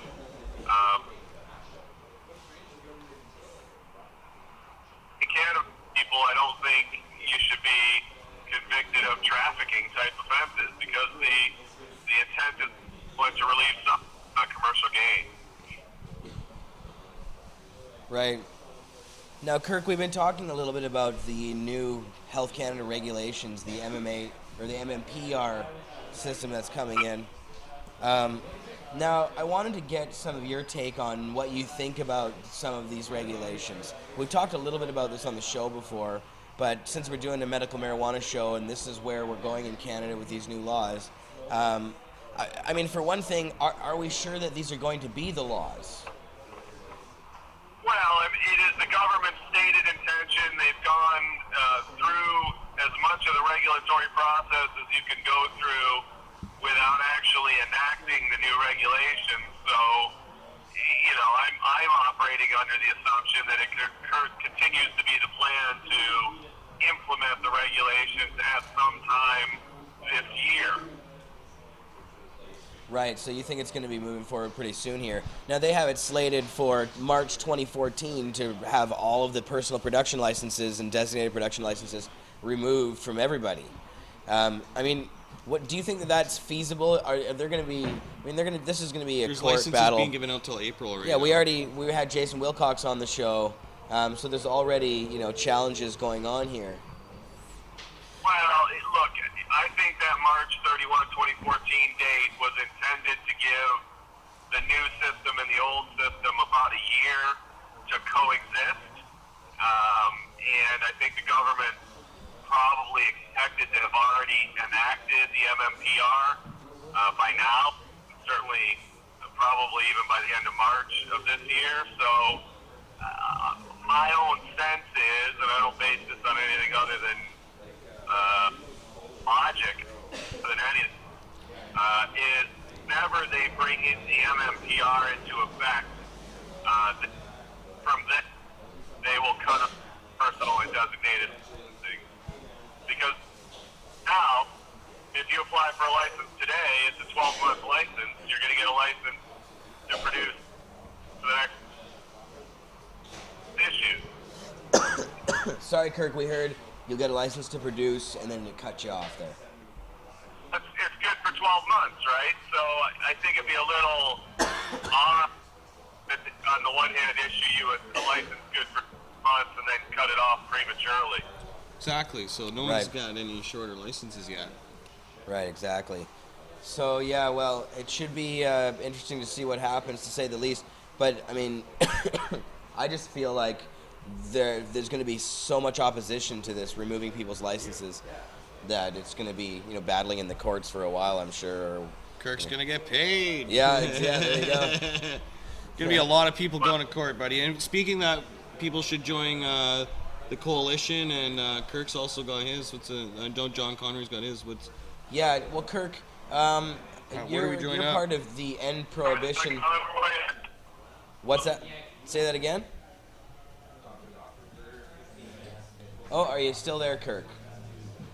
I think we may have lost Kirk. Unfortunately, the reception has been perfect. He's on his way back from the BC ferries driving on Vancouver Island, so we may have lost him. Let's see. Anyways, let's plug his challenge, though. Yeah. Well, plug Kirk's challenge? Yeah, isn't he doing a challenge? Well, he's got a coalition, or is he part of Conroy's? Well, John is working. Kirk is part of John's firm, and John Conroy is working with Jason and these guys. Yeah, they're not in the same firm, They're Kirk and John aren't? No. Oh, I didn't realize they're not. They're not. Sorry. Well, I guess I'm wrong. Yeah, no, he's got his own practice on the island. Oh yeah, well I knew he was doing this stuff on the island. Of course, they used to work together and under his office, but Kirk's I on thought his they own. were still related. They're best friends, I'm sure, since they were colleagues. And he did work I think they are very good Conroy, friends. But I know that for a fact. Yeah. What's so that? they're not doing separate things? It's the coalition then, anyways. Oh, for sure, Mars. Oh yeah, the big.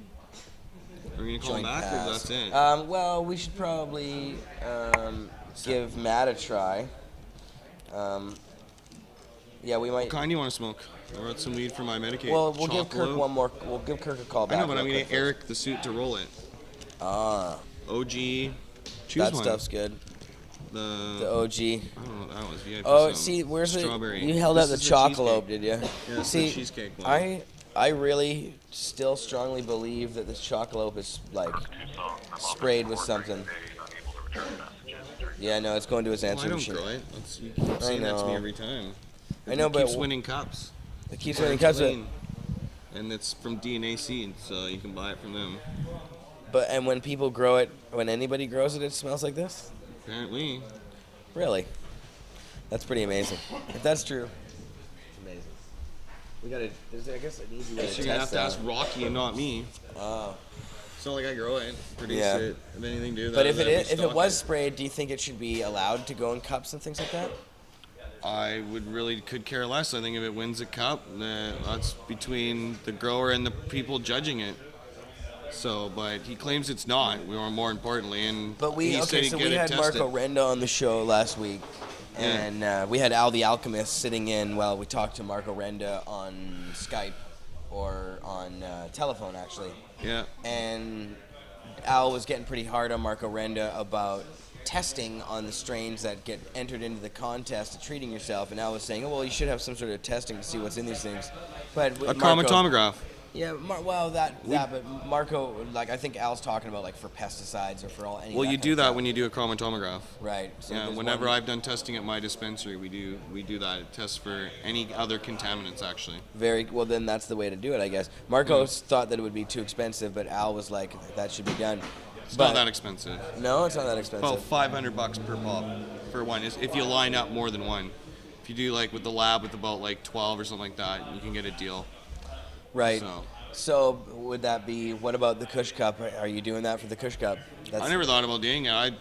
It's like everyone enters their cup, and it's more of a friendly atmosphere. It's for me, I really want open judging, so I think everyone can be there to verify. We'll choose people from different camps to go in the room and verify it with. You know what I mean? Like, for me, it's and then have the cards available for people to look, right? So I don't know. For Yeah. me, like when I go to like all the other events, not to take away from them at all, but like I just want to have as open judging as possible, right? And like, if people So if you vote found for out it- that at one of these, say somebody entered a strain and you found out that it was sprayed with a like flavoring chemical, is that? What do you think about that? Well, like I said, I keep making the challenge to somebody else is like produce the chocolate. if you think it's sprayed with something, show me something that's sprayed like that. Right. Do you know what I mean? That burns clean. My question was more, you know what I mean? not necessarily. No, well, that's really what it is. It's been open there to test. It's a judged event, and But people are what- seeing it sprayed. The guy that's producing it says it's not. Right, but say people are judging it. But my are you question saying for that you- Marco Renda's event is rigged? No, or that not people are even. suckers and they're smoking sprayed weed and they love it? No, I don't even really have any opinion about Well, it. I'm just tired of hearing it like that. And like, really, if I you, have to ask you it's- these questions because we asked Marco the same But it's ones. every time that Al's keeps saying that kind of stuff. Yeah, Al. And it's unfounded. Yeah. And the source is Well, not me. It just, okay, I so guess like, it's because our natural senses tell us by sniffing it won the cup last year. Yeah, I know. And it won the It's true. cup this and year. I don't think Enough it was rigged. said.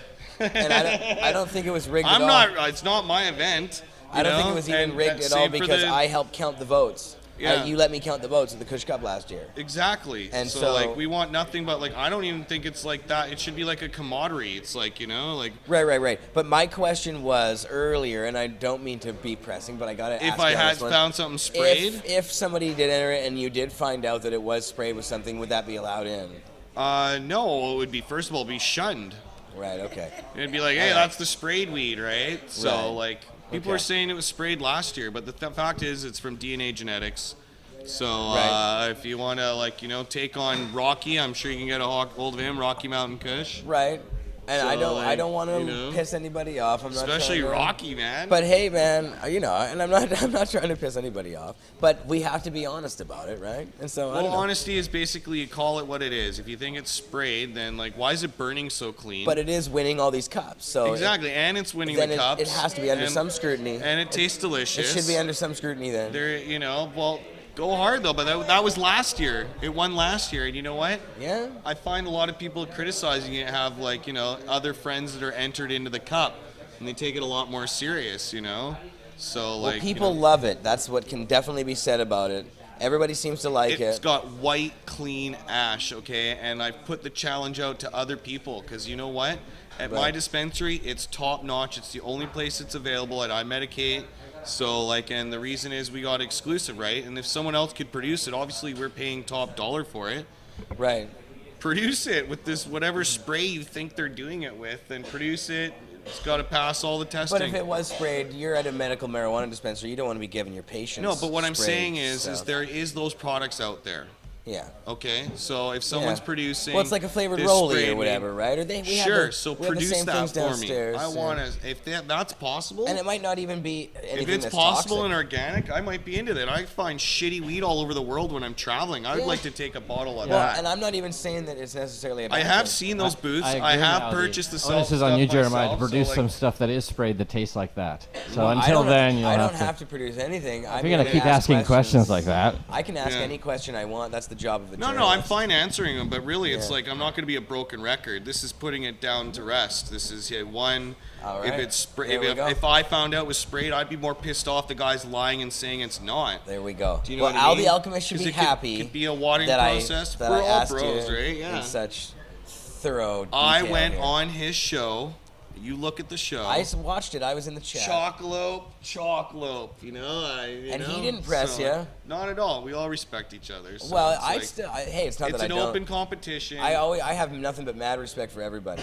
Yeah. But I'm also just being honest about whatever I think, right? So Yeah. I wouldn't be fair as a person as the person I don't doing take this it job in personally. cannabis It's just culture I if think I didn't do that. I don't know why I gotta defend it. Right? Obviously, if I find out someone's spraying weed, I'm gonna be like, dude, that's the sprayed weed guy.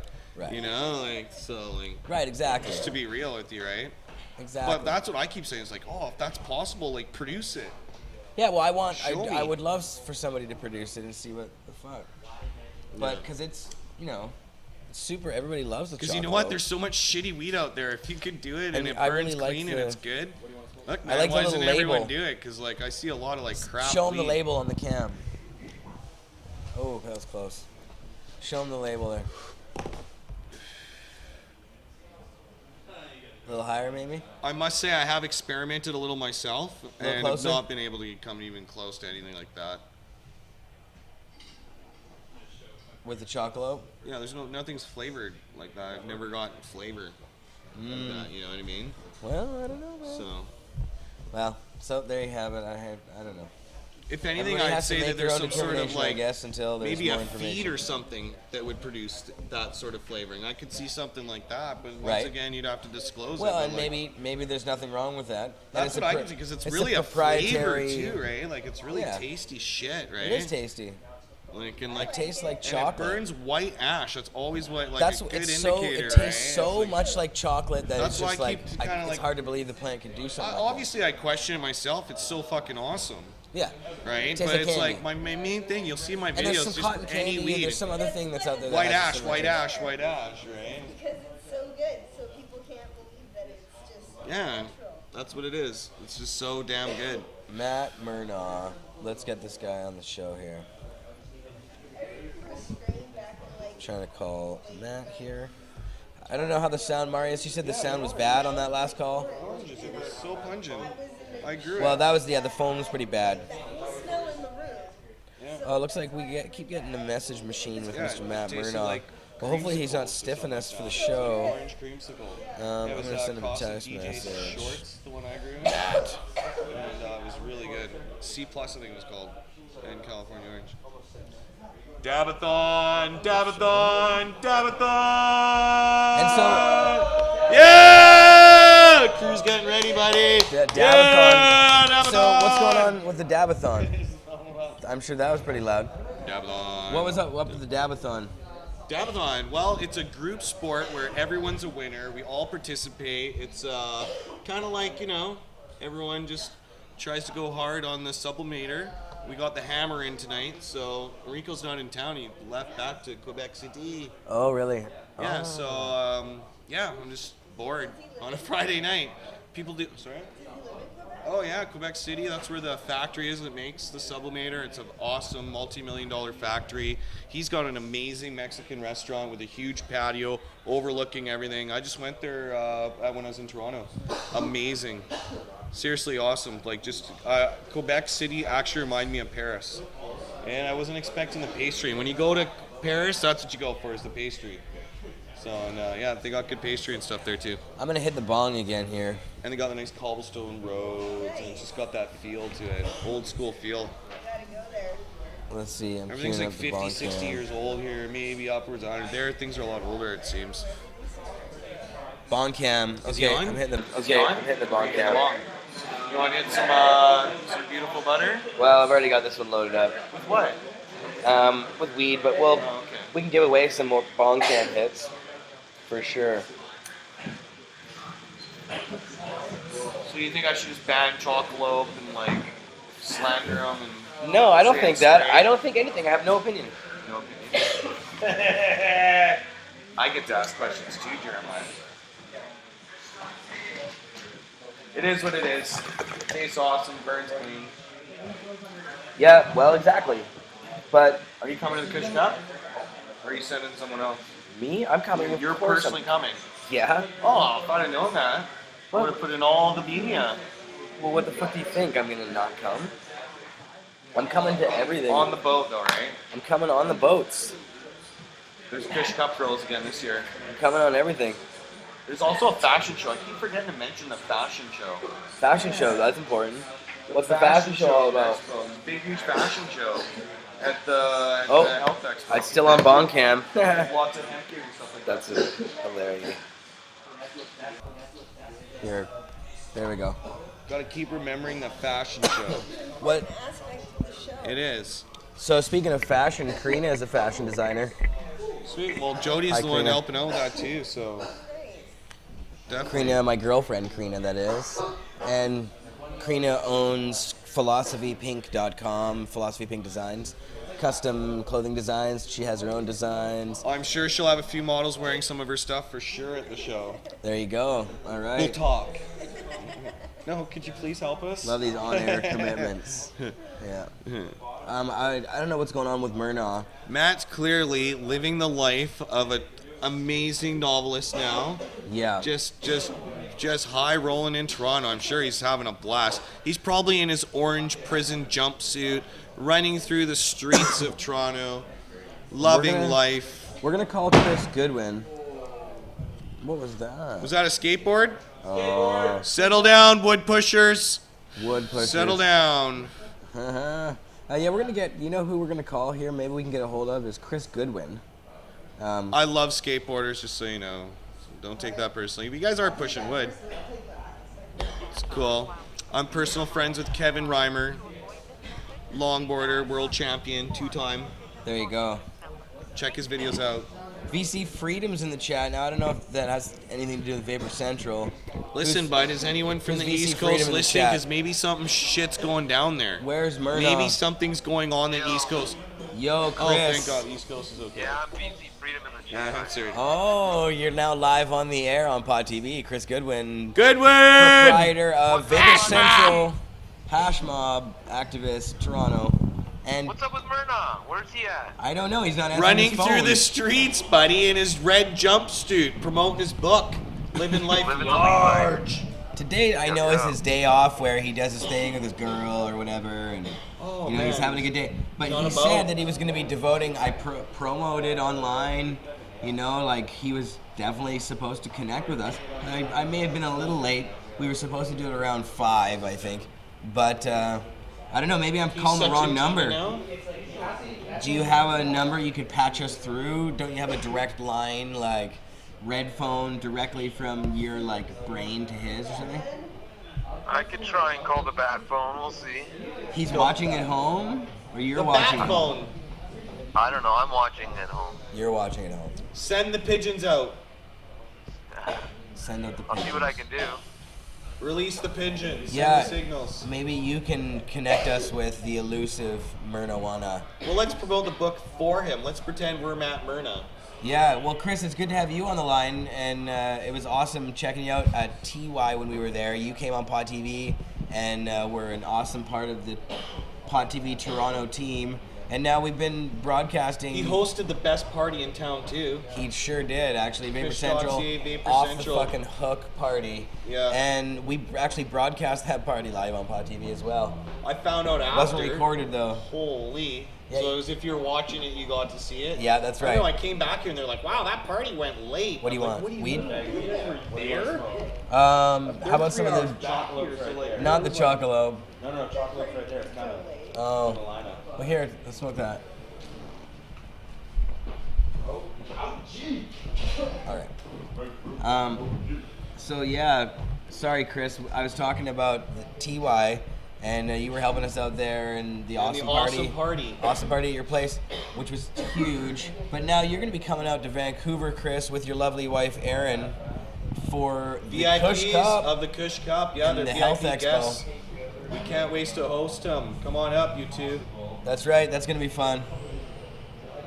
Yeah, the Kush.ca after party was kick-ass, and I expect the Cush Cup to be even better. So I can't wait to see you guys out in Vancouver. Yeah, I'm excited, Chris. It's going to be awesome to have you and Erin up here. And you're going to be staying at a very swanky hotel when you're here. Which one? My house. Oh my God. Yeah. Wear 2 pairs of underwear. Oh, I can take them both off in one swipe, believe me. Oh my God. Just an image came through my mind. And I that won't say one's anything. for the kiddies. And I won't say anything. Here. We're live. You guys are terrible. All right, well, yeah, Chris, I don't know. You guys ready to party with Charlie Murphy and Daniel Wesley? See you guys. You guys gonna bring your party hats on? Oh yeah, it'll be fun. We're gonna make epic memories. Yeah, I can't wait to see Charlie Murphy. That's gonna be a good time. Yeah, that's gonna be funny. Not very many sleeps away. He wants like a super souped up Jeep with big stereo system, a bowl of just white M&Ms. Is that right? We got smoking Just limo joking. buses for everyone. I can imagine what his rider looks like. I feel like a baller in the hole, man. No, yeah, you gotta have the right equipment to do a job like this for sure. So, and yeah, and Mark's got all the crazy smoking limo buses and everything. This thing's gonna be pimping. Anyway, Chris, you should go to work and see if you can get Mernagh on the line for us. I'll get right on it. Did you see the bong cam footage? The bong cam looks great. I like the bong cam. I figure, I don't know if you guys have done that concept before on the Marijuana show or on one of the Toronto shows, but Do you remember a bong cam, Chris? I don't remember us ever strapping a camera to anything. No? Okay, all right. Well, there we go. I got a waterproof camera it's the cyber shot. I got to get a bong big enough to fit it in, and I want to get inside the bong. I know that's never been done. Ah, waterproof bubbler cam. Oh, I forgot cotton candy for you. I made cotton candy first time ever yesterday. Real cotton candy? Hot cotton candy. Oh, I want some of that. The video's on my website. What, and that's how you make it? I got a cotton candy machine, and I worked in my lab for years on it, and fucking produced My lab? cotton candy. What do you got? Where is just this lab you have? Underground lab? My brain. No, I researched on the net, and then I was already making candy.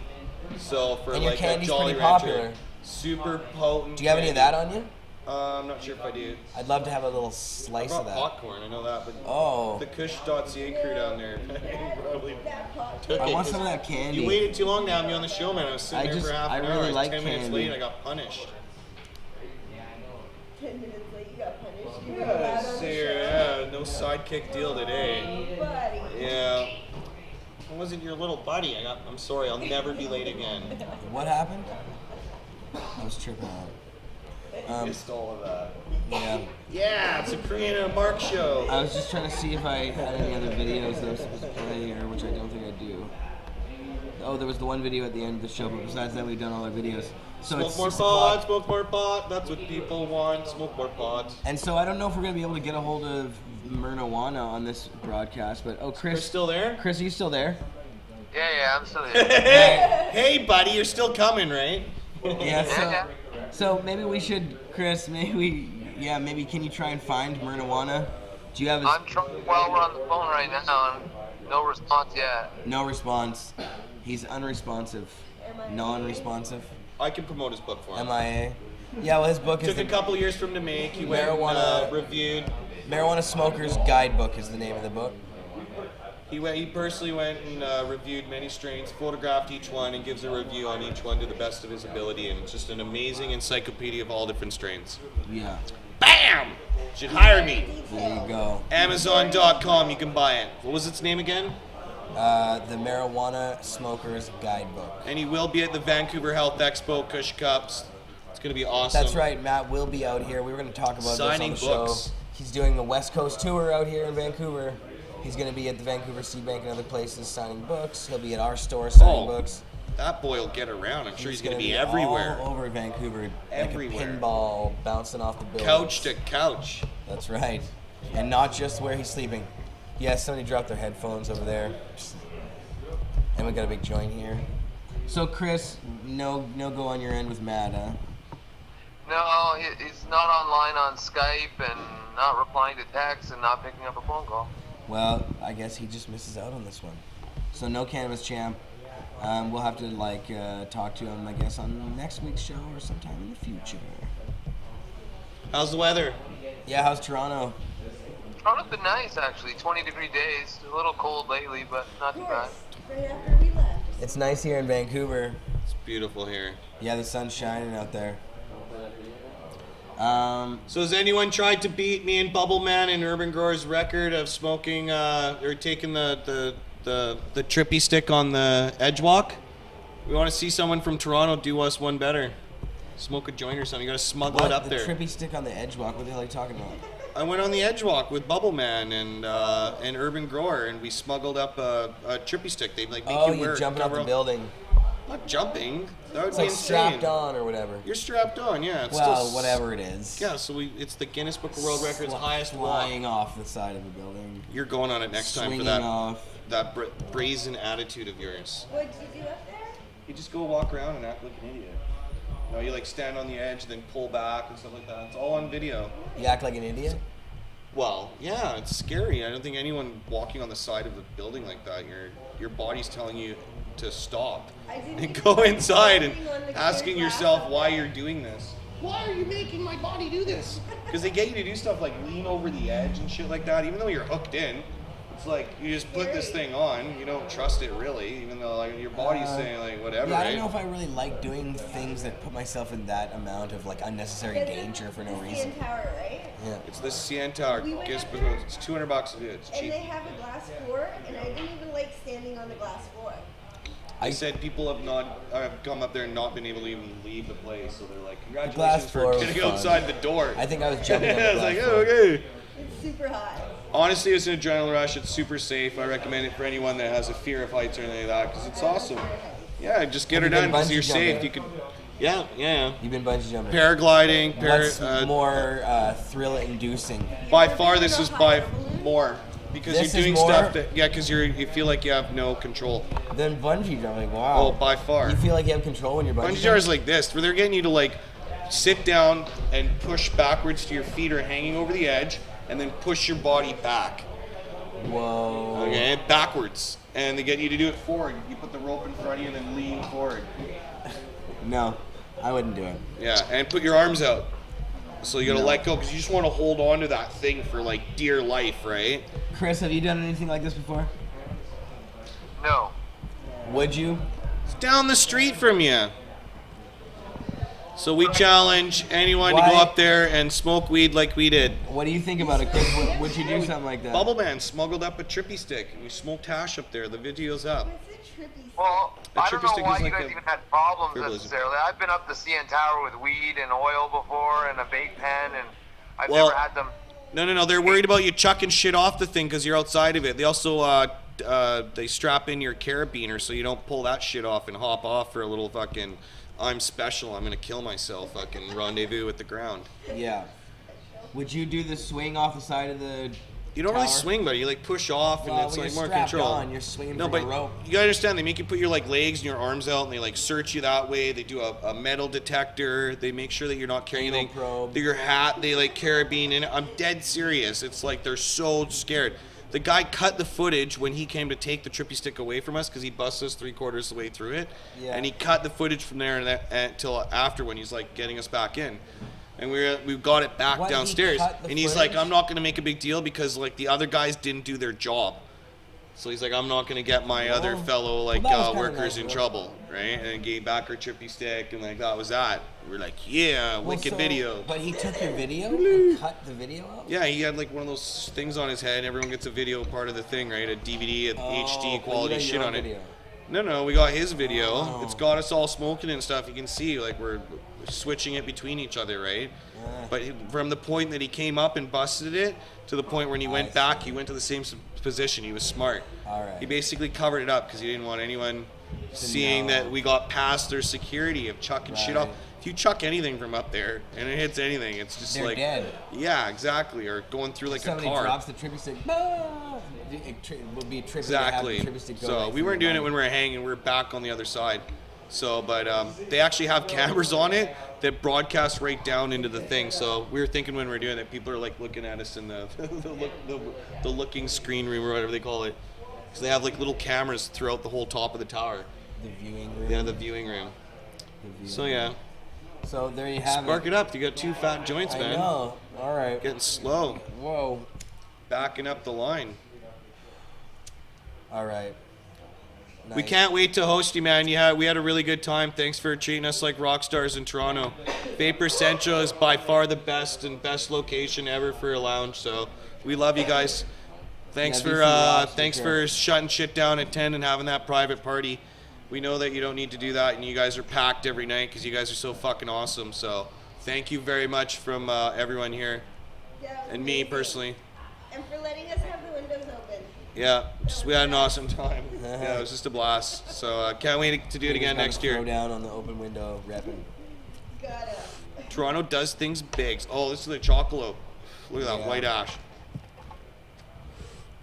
Definitely. Here, pass it that way. I passed it to you. Oh, did you? Oh, I didn't know. I did. Sorry, I honestly thought it came that way. Down. So yeah, no. So drink lots of water. Any and make sure you attempts on take the lots of Mernagh edibles. situation? Sorry to cut you off. Sorry. Prepare yourself for Vancouver. Sorry. you off. Go ahead, Jeremiah.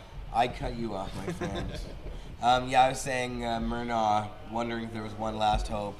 Are you still thinking about Mernagh? Yeah. Dude, he is MIA. He's pretty gone. Yeah. He's sure he's he'd Twitter-pated with his girlfriend. I'm sure Quote he'd unquote. Twitter-pated. Twitter-pated. Remember Bambi? Don't get Right. Twitter-pated. Twitter-pated. Many people have said this to me recently, or maybe it was all just you. It's just me. It's you telling Twitter-pated. everybody Watch that. Bambi. Watch Bambi, okay? I'll watch Bambi. In it. Everyone gets Twitter-pated in it. You watch a lot of Bambi, huh? No, That's it's got like- a good memory. I watched it when I was a kid, and I still remember it. That's Tuesday night at the Cloakheed residence? No, it's anytime you want, because I have a... Saturday night at the Cloakheed I have the residence. internet where you can get anything I'm on suggesting. Netflix. I'm suggesting it. I don't know. It's just kind of a Let's weird do it. suggestion that you want to watch Bambi with me on. Acid. Acid and Bambi. No, I would. I did acid recently, and I don't know if I should. I guess I shouldn't write that. But And cut. No, yeah, I did acid recently, and I watched Fantasia. Oh wow, that gets a little intense. It was really You know what intense. I mean, you want to do something with like a super awesome ending, like fucking like Forrest Gump or some shit. I don't think we made it all That's the way a to little the sad end. at the end too. No, Forrest Gump. No. How That would blow your about fucking mind Fear on and acid, Loathing though. in Las Vegas? That would also be a good No, one. it's already No. trippy. You don't need any drugs to watch that one. It might be better though. It might be cool. Yeah. Now, mostly if I do anything psychedelic like shrooms or anything like that, I'm going in the bush on a fucking hike. That's Yeah. always what I want to do. It's like trippy as hell, and you just like go on this like big trek with your crew of people. Make sure you pack sustenance, and you go on. You're this always like big you have this voyage. entourage around you. Oh, we're going on a trek in the forest. Last time I did it with Urban Grower, we went in the forest and it had rained, and they had one light by the street, and it was reflective, all on the thing, and we're all walking and shit. It just freshly rained, but it wasn't raining. Yeah. We were high as balls. You could barely make out where you're going. 'cause How you're so high? fucking high. How high is balls? Really high, man. Well, you have figure it high. out. Is there something high So about your balls? descriptive. You're such a writer. You got high balls. Yeah. Well, we'll leave it up to your imagination. It's pretty high. Yeah. You know high what I mean? balls. It's Yeah. not down there. It's up there. I understand. Okay. So- You went there. I went And there. We were actually like in the I wanted forest, and to. along the street, this fox was running, and we were as high as fuck, and like anything that's trippy, right? And then the fox just barely spotted us and darted the other way. Like we were in the bush, we were like kind of moving or whatever. It was awesome. Is that a playbook? That's a playbook, Chris. Hey, I'm are glad you still here, Chris? I'm That's glad you awesome. noticed that. So I've got a playbook in my hand here. This is a BlackBerry playbook. I'm just connecting it to my telephone, wireless device here. Is that an LTE one? It is LTE, yeah. Oh no, this thing? I don't know. I don't think so. I don't see if that panel comes out or not, or what that is, but there is like a little panel on the bottom. I'm not really sure. That is usually where the LTE stick goes. Does yeah. it say LTE somewhere? Does it have 3 little pins in a row, or what does it look like down there? Well, those 3 little pins are just a charging pin. Well, that's what I see. 3 little pins and 2 other holes, and then a little case. This is It's a like tech thing show around now? it. What are you guys talking Sorry. about? We always do this on the air. Literally, This always happens. How's it going, girl? Here, taste some of Okay, this so awesome I'm going on weed. the iPhone here. Sweet. You guys flirt with your little tech talk there. We're gonna Yeah. talk about weed. This is a weed Probably show. go comp that playbook right now, maybe. I think you guys should start the Dabathon. Let's do it. Yeah, there's lots of Start butter the there. Dabathon. Tell me when it's my turn. It's your turn. No, you guys start it off. You're plugged in over there, right? Did you guys get the connector? What's that? Well, we don't have that much left to do. We're talking about the Dabathon right now. We're These about guys to are do the talking about Dabathon, so it's a group I'm just trying event. to connect to this thing, but for some reason it's kind of like therapy for all of seem us. to have We, lost my basically personal try and hotspot go to the thing. hilt. Bizarre. It's like my phone crashed with or something. Sublimating all different sorts of things. That's weird. One after the Maybe other. I can connect Yeah. to the Wi-Fi in the building. It's Let's try efficient. that. No, it's good there. I think we're Marius, ending the show soon, aren't we? BCMP Office 2. Yeah, we will be ending or the show. No CCHQ need. Office 2. Which one should I go to? And And what's the knowing it code? was going to be a doozy.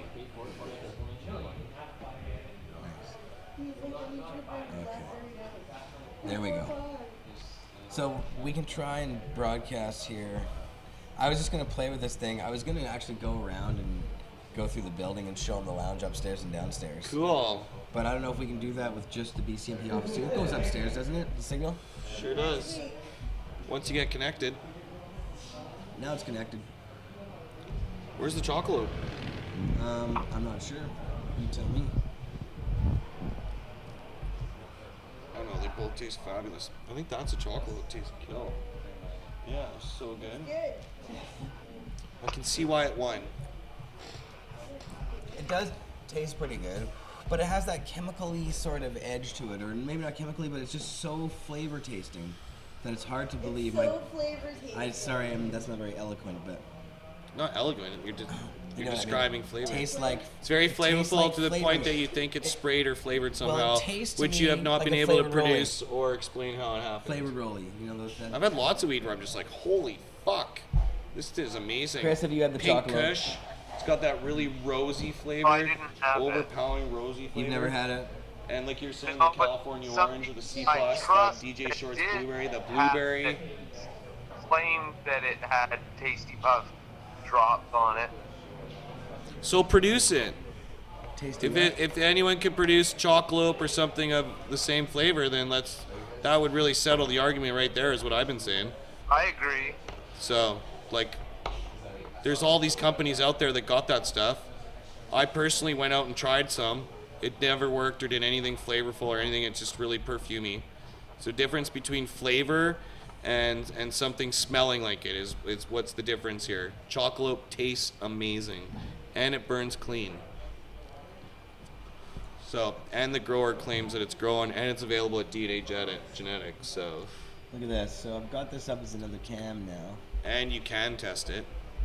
Let's see if I can see it in the Make sure you turn up the frames per second and the quality. And that frame per second dial is kind of testy. There we go. It's up to 25 frames per second. Aspect I will ratio. buy that weed. It's at 4:3 aspect ratio though. It has to say that. Hey, right, if you can 'cause- produce it, if there's some sort of drops, it can Okay. be clean, burning, awesome and the tasting. quality, the microphone should put that on high too, I guess. I put it on both high. All right, let's go live on this one. Here, I'll cue You it up gonna on go this tour cam. around? Yeah, This I was worth the wait. I was gonna just tour around the room Go here, show off the lounge, Dabathon. and bring him upstairs and show off the upstairs lounge too. Bring him upstairs and show off the upstairs lounge too. Oh, there we go. Look at that. Wow, you can look under people's skirts. Oh, that's Boys' precisely skirts. why I have this thing. Kilts. And you can see Okay, man, me. go for a tour. Okay, I will. This is the BCMP Vapor Lounge. And here's the... What's up, guys? Hi again. Eric. Karina. Mark. Marius. BCMP Vapor Lounge. And here's the set from this angle. There you go. And hi, Miranda. How you doing? Miranda from the Georgia Strait in Vancouver. Hello. What are you doing? Chilling out? And then Mark's entourage, the Cush.ca crew, the Cush.ca boys. Yeah. You guys gotta get like, yeah, he's got the tattoo. Woo! One of you have to get those 3D glasses and always wear those 3D glasses. That's like, and that's the cool guy or whatever. Maybe one guy has to get a bow tie. That would be awesome. All right. And actually, Eric, maybe Eric should get the bow tie.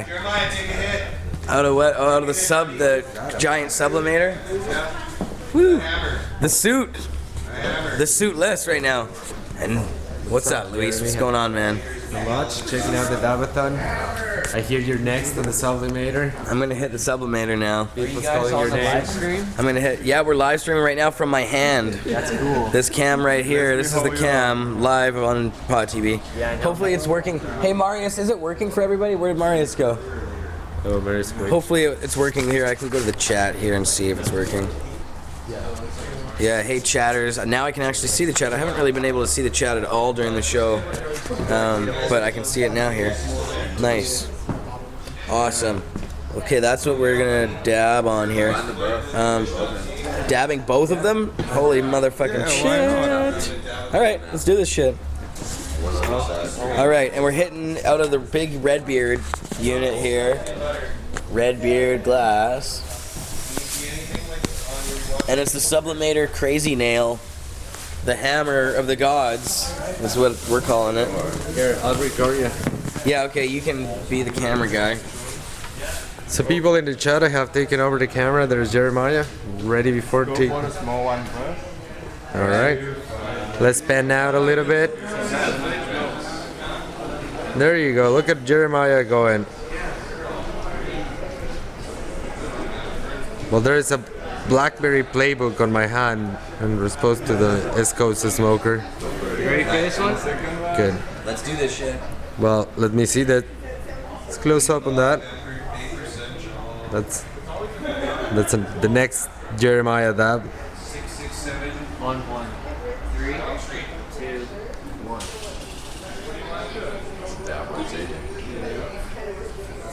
1. Yeah. That's fucking dope. I'm working on claims to get money for Redbeard Sublimator. Nice. Makes me feel that. Good, nice. What is that stuff I'm smoking?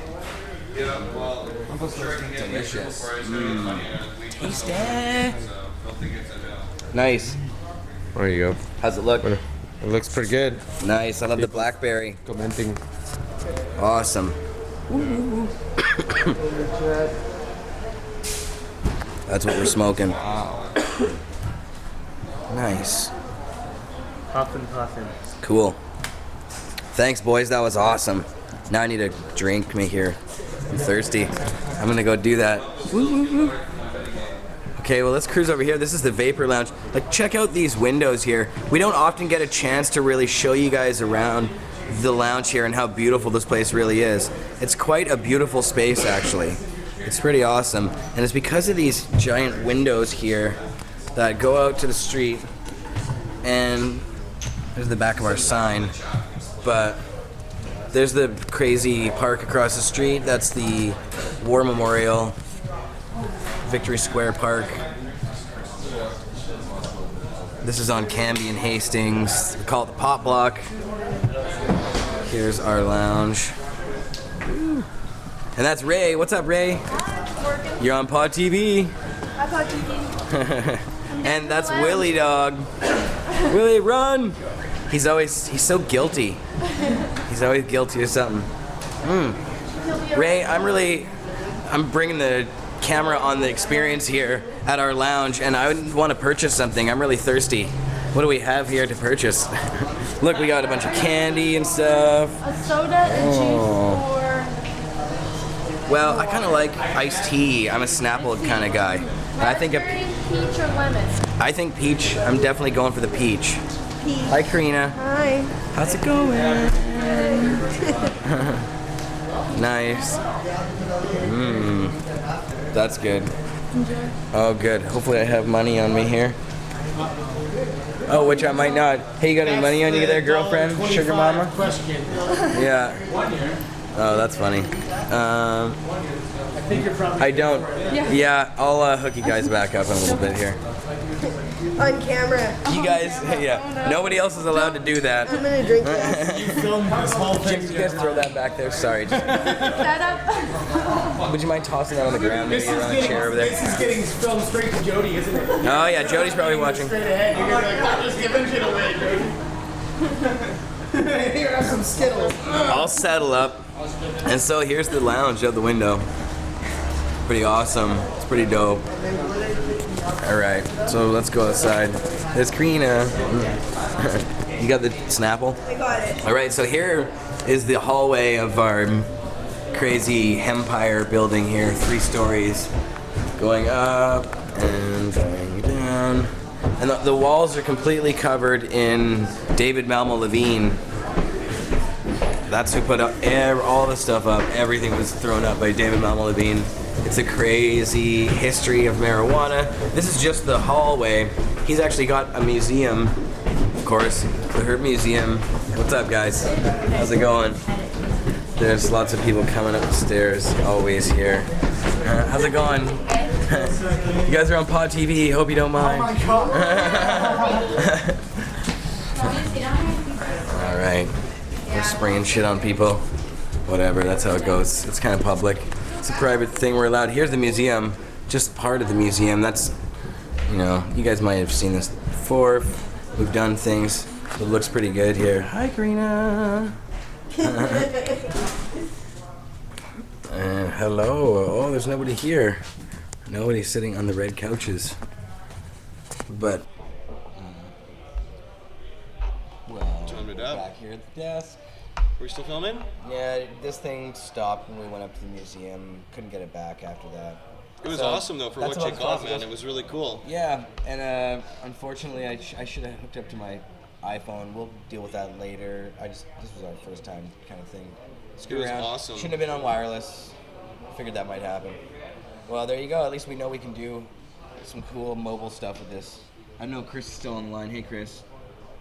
Hey. He's still there. Excellent. I know, I was talking to him. Oh, nice. All right, well, I'm going to turn this thing off. I guess it doesn't matter. Yeah, I went over to have a sublimator token. I noticed they didn't have it turned up. Which one? Stoners. Sublimator, the Oh, hammer. I see. Yeah. Yeah, I was like, yeah, you guys want to turn it up. That's funny. So, Stoner crew. anyways, that was the show, I think. Chris, Mernagh never popped up. We didn't smoke everything. We didn't smoke everything. We still got the VIP we should green take crack. maybe another bong can rip. Strawberry cheesecake. This is from MedPot now. This won 3rd place, actually. Oh, let's see it. Let's try it. You think it's sprayed? I'm sure it is. You fucking bastards are spraying everything. Oh, man, it's so good. It smells like strawberry shortcake. Yeah.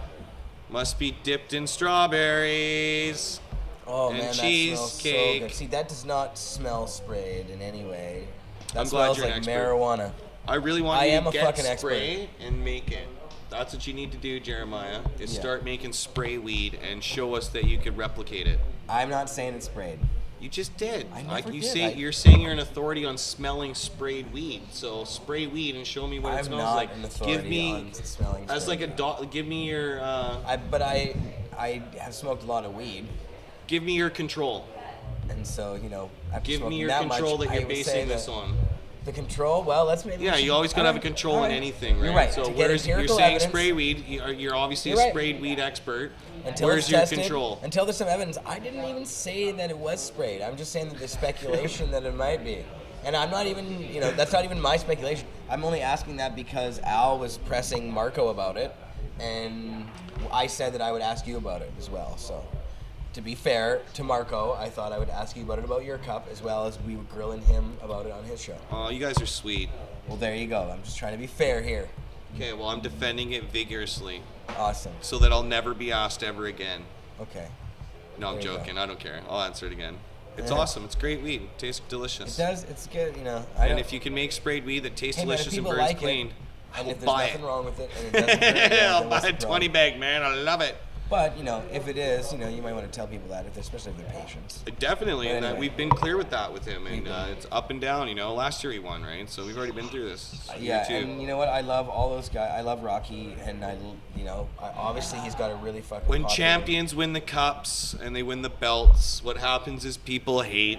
No, I have no hate. They got a little haterade I for have the no- for the awesome tasting I two-time winning celebrate- cup. I love that he won the cup, and that. Yeah, it's really cool. It is awesome. It's all good. I love the photos I have of you guys cheering and throwing your hands up and stuff. I You're love the amazing. songs. Actually, your photos, I look forward to them because you take awesome photos and you sure as hell Thanks, get man. everywhere. So it's like, I don't know what it is about photos. It's like a moment, It's like it's sometimes it says a lot more than a video. Yeah, I kind of. Do you know what I mean? Yeah, like seriously, I guess, and it's just and also leaves a little bit to the imagination.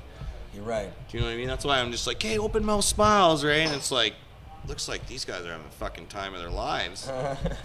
It's funny you say Because we that. are, No, right? But I definitely do you feel know what I that way mean? about photos. They That's have why I love some photos, right? And sometimes you just weird, capture it, so creative it's like a little storyboard that of the goes into event. them as well. Yeah. Yeah, Marshall McLuhan. Are you gonna join the has some Dabathon? Because I theory don't think about they're the serious hot enough about it. media. They didn't have it hot enough. What's that? Are we gonna man the Dabathon? Man, the Dabathon. Look at them. We're gonna KO them, where they just. Yeah, I think we're gonna. Look at Marius. Do you got a date tonight or what, man? We're going till oblivion. Marius is itching to get out of here. 2 hours. He's got a date. Yeah. Okay. Well. Oh. That's a shame. It doesn't. We've been rambling on, is what you're saying, Marius? Yeah, we get high and then ramble on a bit.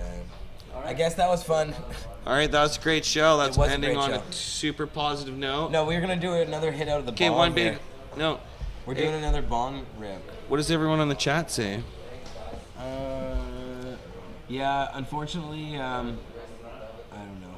I just wanted to say about Mark again. Mark's in this whole like crazy situation. If you want to find out more about that, watch the front page of Cannabis Culture. We'll have articles up about that. There's an article up right now about that, about him being in solitary. It's not been updated with the most current information. As soon as the show's over, it will be updated with the most current information. So good. So good. Oh yeah, this shit smells amazing. We're gonna have to do bong cam rip again before we end the show here. This thing's packed with flavor. I love smoking this. I love my Cushes, but I love alternating with these strawberry so cheesecakes. Oh man, it's like a cheese. Can I have that little baggie? Yes, you can. That's really awesome. That's your Friday baggie. Man. You can be like, look what I got. It smells so good. It's really good. It almost does smell like strawberry shortcake. I'm starving. It's cheese, obviously, really good. Where are you gonna eat? Where are you gonna eat? Are they pot friendly? I'm really hungry. Can you roll weed on the table when you go to the place that you're going to eat? I seriously doubt it. I like to go to Joy's on Broadway because they vacuum out your car, and I always just got like weed everywhere. Vacuum out your car yeah, it's $5 when you for go to a restaurant? $5 for parking there at their valet parking. It's cheap, right? So and they always ask, do you want to get vacuumed out? I give them a tip. Wow. With my card, right? And they remember me now when I go there, right? So yeah. Wow. Holy crap. Mm-hmm. How much to get the full butt wipe service? It's $5 for valet. You're supposed to tip them, obviously. So $5. They vacuum out your $10 or $20, right? If you're cheap, $10. 20 would be nice. That's crazy. Or 10 and you can get a manicure while 20 you're and there. a treat for after work. A little Facial. goodie bag, right? Nothing better. You give someone a joint for a tip, and you can compare it to $5. A joint, the whole kitchen fucking smokes it after work. They remember when you come back next time. It's the dude that gave them that killer ass joint. Yeah. Right? You give them $5, they'll forget you in 5 seconds. Gotta grease those palms. I love Vancouver for that. I don't know how many places where they no, I don't want any money. I want what you smell like, dude. Funny. Yeah, or little baggies. Cannabis tipping. Hey, gotta love those pot-friendly did I fill this thing servers. with weed? Yes, I did. Okay. All right, take your toke. What was the weed there? That was the strawberry cheesecake from VIP. It took 3rd place. They're from MedPot now. Where's the lighter at? Bong cam. Anyone stole what I did. You took it with you. Oh, maybe it's in my pocket. You got a lighter? Maurice? Anybody got a lighter? The sooner we get this bong toke done, the sooner we sign off and the Dabathon will ensue. Yeah. Oh, by the way, there, Miranda's got a lighter. There Thanks, you Miranda. go. Hey, Miranda, do you want to hit the bong cam? Sure, it's awesome. Bam. Bong cam. By the way, Jeremiah, while you're taking a bong hit, Yeah? Vapor Central is live right now with a band Donkey tonight. So if you're interested in hearing With a live donkey? Are you serious? What are you guys doing in Toronto? That is awesome. Live donkey programming. Very neat. Hi everyone in Vapor Central. They're not watching us right now, are they? They're watching some You other said thing. we're live. No, you said there's some other donkey thing live. Oh, they will be. Okay, well tell them we say hi. What? I will. Yeah. Say hi to the donkey for Jeremiah. Give him a kiss. Give the donkey a kiss for Jeremiah. All right. Well, let's wrap this shit up. Thanks to everybody who came on the show today. It was a big list. Matt Mernagh did not show up, unfortunately, but thanks to Chris Goodwin for acting in his stead. What? I had nothing to do with it? I said my spiel on it too. It's a great book. Amazon.com. It's like $10. Big thanks to cheap Medmar. balls. Go buy it and support the guy. Clearly he needs money. Big thanks to Kirk Tousaw for coming on. Unfortunately, we He didn't show up. lost the connection with him at the Bail end. money or something. Let's hope it's just girlfriend related. Yeah. Buy his And, book at Amazon.com, right? Jason Wilcox, big thanks for coming down to the studio, driving all the way in. Sensible BC. Dana Larson for being on the show. Of course, to Karina. Oh, it's still in the bong cam. Of course. I love the bong cam. I'm glad they can hear us. We should actually... It's like the bong's talking. We could use the bong cam more for regular shots. Thanks for having me on too, bud. You're welcome. Always enjoy coming down here. The atmosphere is great. It is always fun And to I have get you on the show. really stoned. 307 West Hastings. Yep. Come on down, kids. And well, bring your ID though. Make sure you're 18, right? Yeah, come on. By kids, I mean young at Come heart. on down, kiddies. Young yeah. at heart. 15. No, we don't. Yeah, exactly. You got to be No. 18 or 19 That's to a get clear in. no. 18 or 19 to get in. Is that what it is? Is it 19 now? It's 18. 18, man. It's 18. Okay. Yeah, like Alberta. All right. Everything's 18. I guess it's 18. Happy Friday. I'm really baked. I'm so ready for the Dabathon. I can't wait for this to be over. For coming on too. I'm antsy. Say that. Eric was hanging around there. Thanks for the peanut gallery, shouting shit out at us. Yeah. Awesome. And for everybody. Yeah, the microphone's here. No one can really hear you. Yeah. Okay, Exactly. sign off. All right, so peace, guys. We'll see you soon. We'll see you next Friday on this show, and we'll see you on other shows throughout the week. Bye, Chris. Me and Marius. Yeah, and bye, Chris. Oh, Chris is already gone. Love you, Pod TV. Peace. Sweet.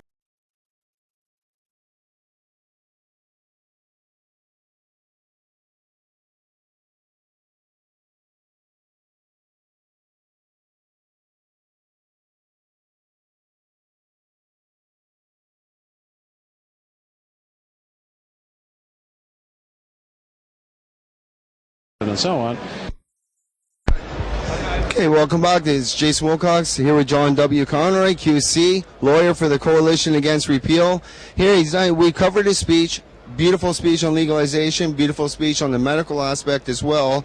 Can you maybe touch a little bit on us for the coalition and for our viewers that are just kind of looking for what the lawyer has to say? You know, what does John have to say? Because hearing it from certain committee members and from the coalition doesn't always make it clear. So how can we clear things up a little bit, because we're in muddy water? Well, the constitutional right in Canada was reaffirmed by the Ontario Court of Appeal in a case called Mernagh to be that when your doctor supports you and medically approves you for the use of cannabis as medicine for the particular ailment that you have, that then you have this constitutional right of reasonable access. And so the situation is simply that we have, I've heard something like 23,000 patients who have authorizations to possess and either personal production licenses or designated growers under the current system. And under the proposed new system, they propose to repeal all of the MMAR, including those parts. And we say that the defect in the proposed new regulations is simply that they don't provide for the poor. They don't provide an ability for a person to continue to produce their own medicine, to be secure in the safety and so on of their premises. I'm talking about people with immune issues who have spent a lot of money in order to develop something so that they can feel safe about the production of their own medicine and so on. And people who have managed to produce it for $1 to $4 a gram. So you've got that whole group in there who have learned how to grow for themselves and to do it this way in order to reduce their costs, because the $8 to $10 government estimate is the same as or similar to the black market and Compassion Club prices and dispensary prices. So it's that group. With ordinary medicine, they go to the pharmacy. If you've got an insurance card from work or whatever, it reduces the cost. Everybody has to pay for their medicine. Some medicines are virtually without cost, so everybody expects to pay some. But people should continue to be entitled to reduce their costs down to what they can afford and control, not just afford, but control in terms of health and safety and so on, instead of depending upon somebody who is, maybe growing for many different people and with many employees. How do you maintain the safety for the person with Hep C who's got an immune problem, for example? So the objective is to say that the new regulations proposed are good as far as they go, but they're unconstitutional because they fail to provide reasonable access for these people.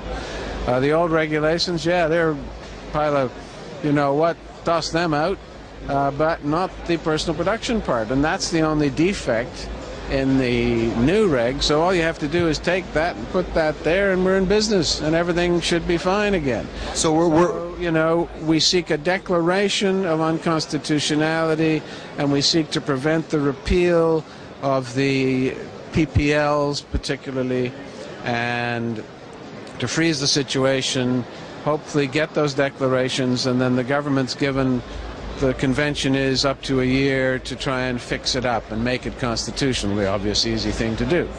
And, you know, there will be other rules and regulations which meet some of the concerns to do with either residences and fires and all those sorts of things. There's lots of precedents and so on to sort those out in a reasonable manner, on a reasonable basis. We're assessing reasonable risk and so on.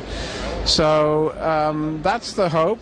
Once we know what the dates are, we now currently, the dates that were proposed are all up in the air, so because the regs didn't come in when anticipated, the regs when they come in will set all the dates, and so we won't know what they are until then. No use speculating, and so that's the situation we're in. If the regs come in and they repeal and they don't listen to this, and we lose in court on that issue, then the obvious next thing is, and that's why in the impact statements we need more. We need more about the consequences and the damages people will suffer if they lose their license, in the sense of the plant and investment and so on, the investment in strains maybe and so forth, so that the class actions, the first action we call a representative action to try and prevent the damage from occurring, and if the damage occurs, then we, by class action for the group, seek the damages caused by the person who's caused you the damage, which we say is the government, in suddenly taking away this license that you've had for 10, 11, maybe 13 years. Yeah, exactly. Excellent. Thank you very much for clearing things up, John, and coming on Cannabis in Canada. And thank you again for the speech today. It was excellent, well done, and it was good to see you at the event. Okay. Enjoy the rest of the event. Thanks. Cheers.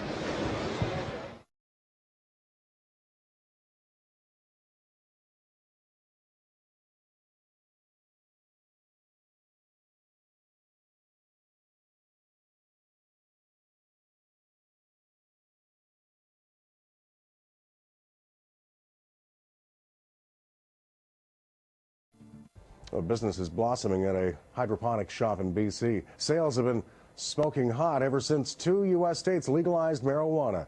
The company, called Green Planet, carries everything anyone would need to grow plants, any kind of plants, indoors. In Colorado, it is now legal to have 6 marijuana plants in a secure area.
Business is blossoming at a hydroponics shop in BC. Sales have been smoking hot ever since 2 U.S. states legalized marijuana.